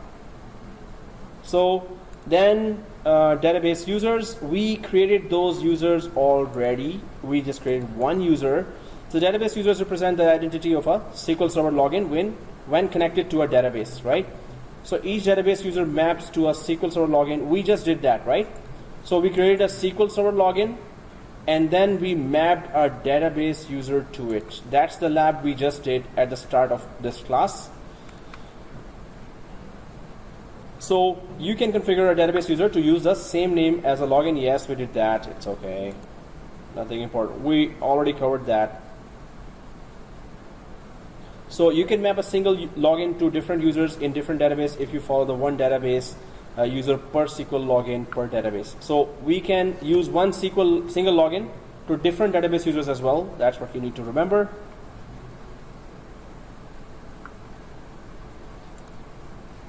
And yeah, we did that. So the SQL query for that would be alter any user. A security principle requires the alter any user permission on the database to be able to create database users. Okay, we haven't created a database user from the SQL server, I mean the SQL query, and there is none provided. Okay, securables. This is what we saw there in when we were creating the login as well. What is a securable? Wow, looks like some kind of, burger or something. Okay, anyway, maybe I'm hungry. So understanding securables here, a securable is an item in SQL Server for which you can assign permissions. So any item inside SQL Server that you can assign permissions. Securables can be contained within other securables. The term for these nested hierarchies is called scope. So SQL Server 2014 has the following securables at the database: user, database role, application role, assembly. So again, a securable is an item in SQL Server for which you can assign permission. So any item you can assign permission for is called securable. And message type, route, service, you want to assign permission to any of these areas, you can go to securables and do that there. So if we go visit the securable here inside, before we go for the audit, which is the last topic. Oh, okay. So I'm inside that SQL Server here.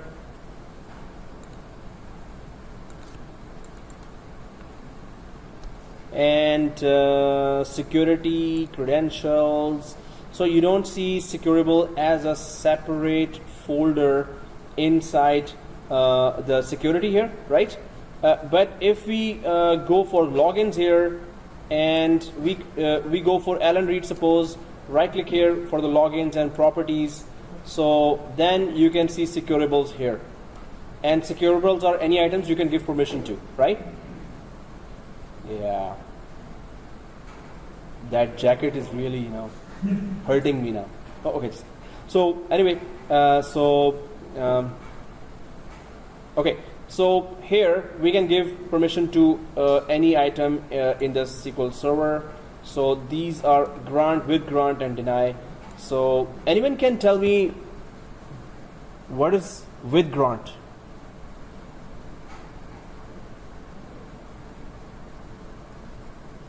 Okay, so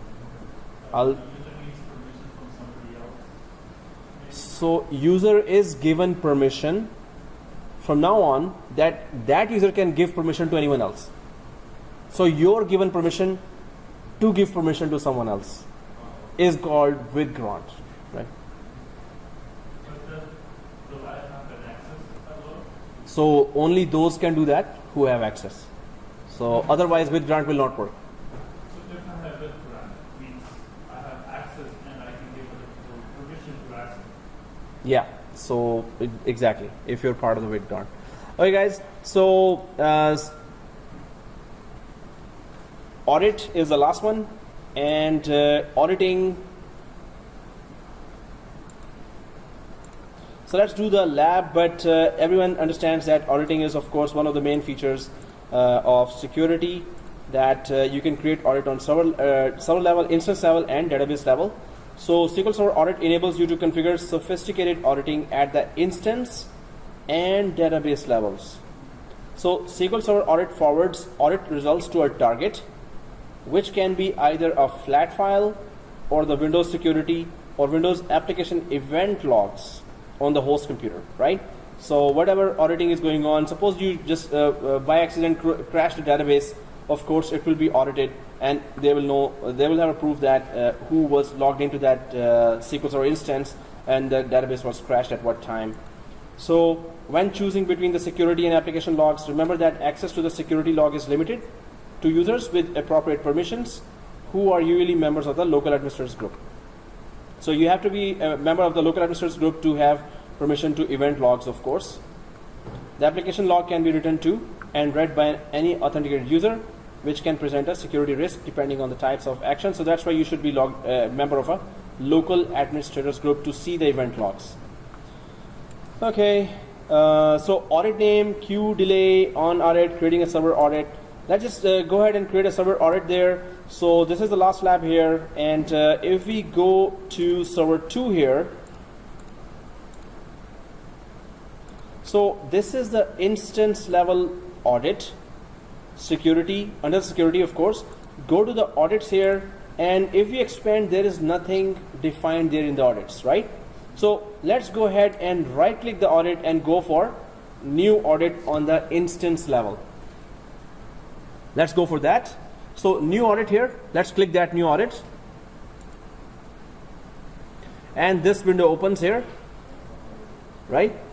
So it is on server level, general, so audit, and then you can just put any name here, queue delay in milliseconds, 1000 milliseconds, and then audit, on audit log failure, continue, shut down the server, fail operation, no. If audit log failure is there, please continue that database, do not shut down the server. And then audit destination. So where do you want it to show up, the auditing audit information? So either it could be a file, flat file, or it could be a security log, or it could be a application log.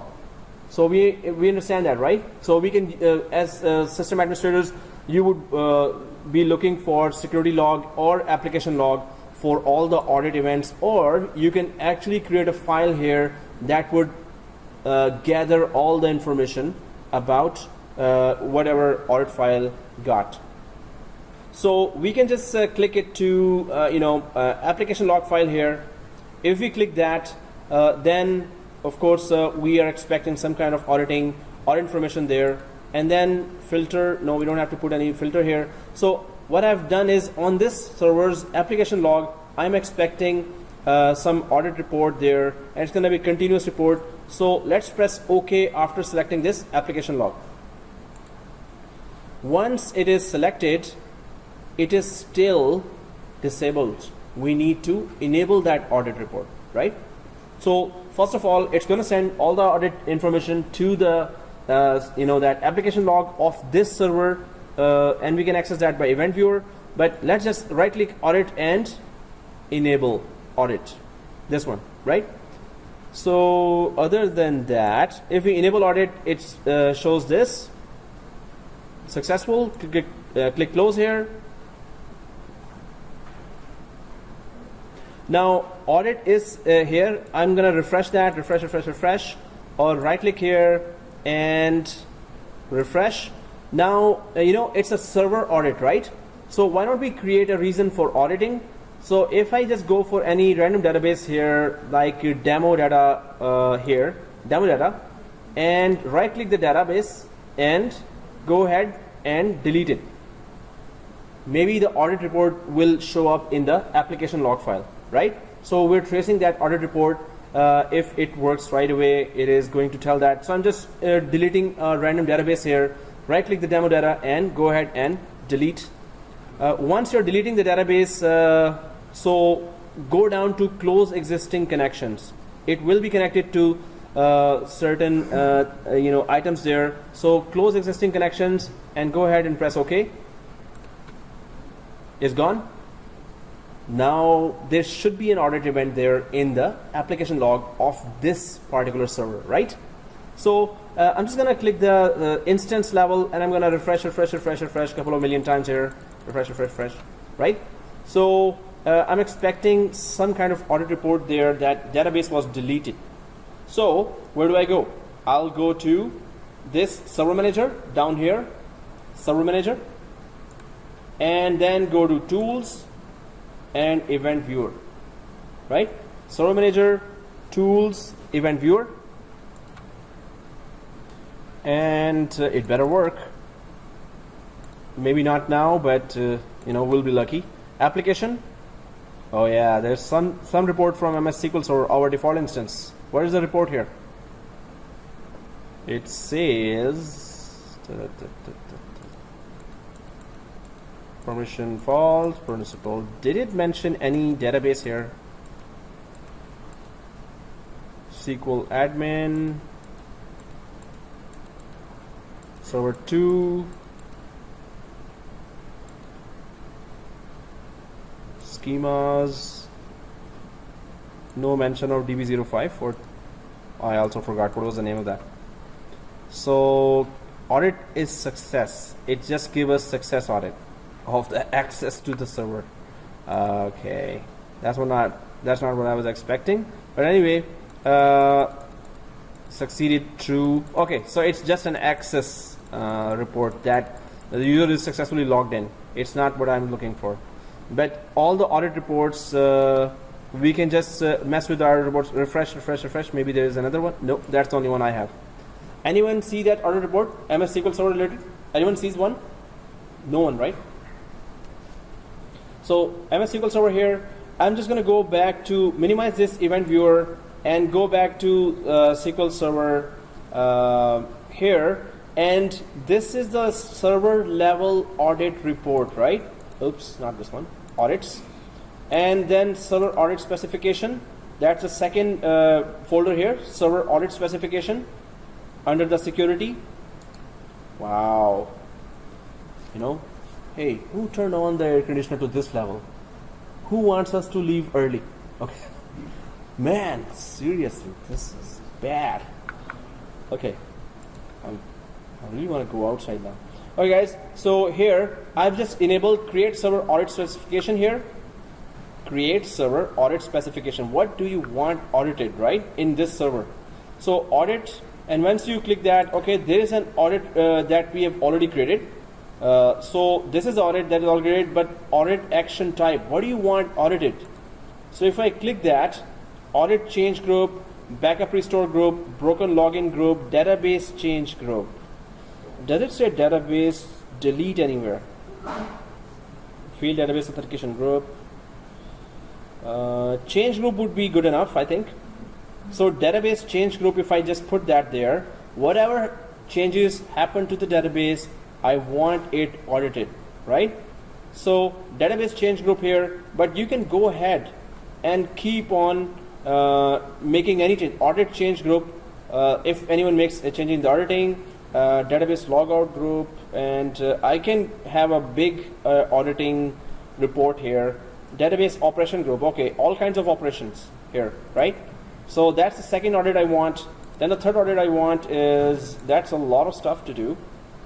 Server object permissions, server object change group, server object, any server level, object change happened anywhere, I want to know that. User change password group, okay. Server object change group is the third one I am asking. And if I scroll to the right side, there's an object class here, but no, that's okay, nothing here. We don't have to do anything. So now database change group should give me a specific audit report about database changes here. So if you have selected all these, I'm just going to click OK here. Have you selected all these? Okay, press OK here. Go ahead. And go on the SQL instance level, refresh, and then I'll just quickly go for another database now. Oh yes, good. Thank you for that. Did it get created? Oh yes, it is disabled. Thank you. Enable server audit specification, and that's 10 plus. It's actually minus 20 here. So close and instance, refresh. I just wanted to create some legit audit report here. Test DB, right click, goodbye. Delete, close, okay, gone, refresh. And the event viewer, if I go there, application log is there, and I right click the application log and refresh here. There are 3 more reports now. SQL Server, but it looks like these are application access. So if I go for those reports here,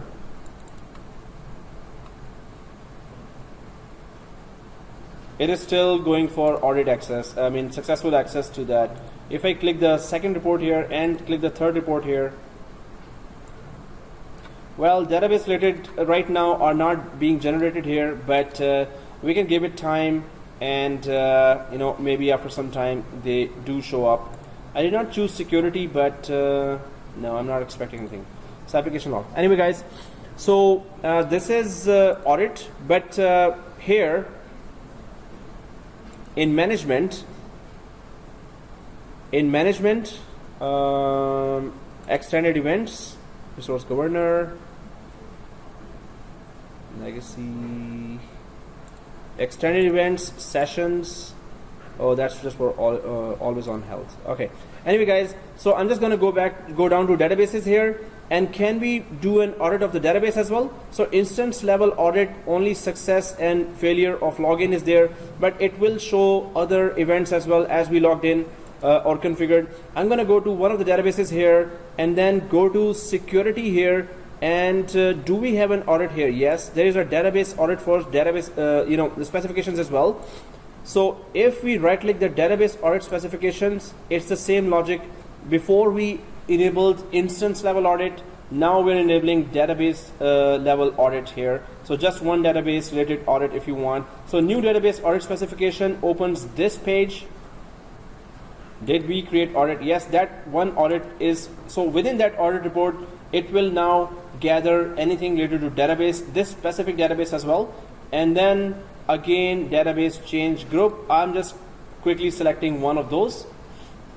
In the database change group, anything related to changes happen to database should be reported. And so audit has been selected and database change group has been selected, and press OK. So, and again, enable that as well. Click databases, refresh.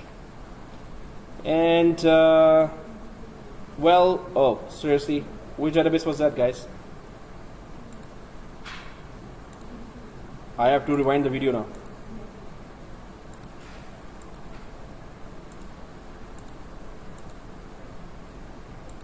Anyway, so what? Oh yeah, seriously, it was test DB. Anyway, so guys, database level auditing and instance level auditing is there, and we still have 8 minutes. Let's go for another topic. Okay, now I have some priceless reactions here, so let's meet next week. And yes, guys, did you decide about the exam? Or not enough people are here to decide that, or what? That's a very good question. What is that? Guys, you want to give the exam at home, right? Are you able to do that? Because it's going to be a practical exam. It's going to be hands-on. So if suppose you say, no, I don't have the machine at home, so within 2 days or maximum 3 days I can give, we have to finish that. 3 days is a lot better than 4 hours, right? So are you able to come here and do those, right? So 3 days is good, and I'm recording that. Okay, so next What? When do you want it? So next class, before or after the class, or that night, most probably before that class, on Tuesday morning, if you get that, you will have a deadline of 3 days. I'll tell you the exact time. After that, it's not acceptable, or marks will be just going down if you did not submit the test before the deadline, right? So you can come here to do the exam, or you could just do it at home. So next Tuesday you will get it. So next Tuesday I was asking one more thing: before intersession or after intersession? After? Guys, I just need in the email. So those who are in favor of after intersession, I need just type subject midterm after intersession. That's it, and email me. I just need to know how many wants that. It's in the video now. Whoever see the video, just let me know, and please spread the word. Tell others. If you are in some Google group, tell others as well. If there are majority emails, then after intersession. Otherwise, next Tuesday. So before next Tuesday, please let me know how many wants after intersession. I just need one email per student. And for middle students, Exchange? Yes, for exchange. Same thing. Exchange, we are already taking extra classes. Yes. So should it be 4-hour exam there, or no? We're taking extra. We're gonna cover 8 hours anyway, right? So exam it could be extended to 5 hours as well. Because the class is 5 hours. Yeah, so it's 5 hours. No, then it will be extended to 6 hours even, if you want. So, okay guys, so we're having exchange exam in class because we're covering all in extra hour, right? Next week is the exam week, right? So SQL, the voting is just for SQL, Yeah. not for exchange. So exchange I'm gonna announce tomorrow or the day after tomorrow. All right, see you.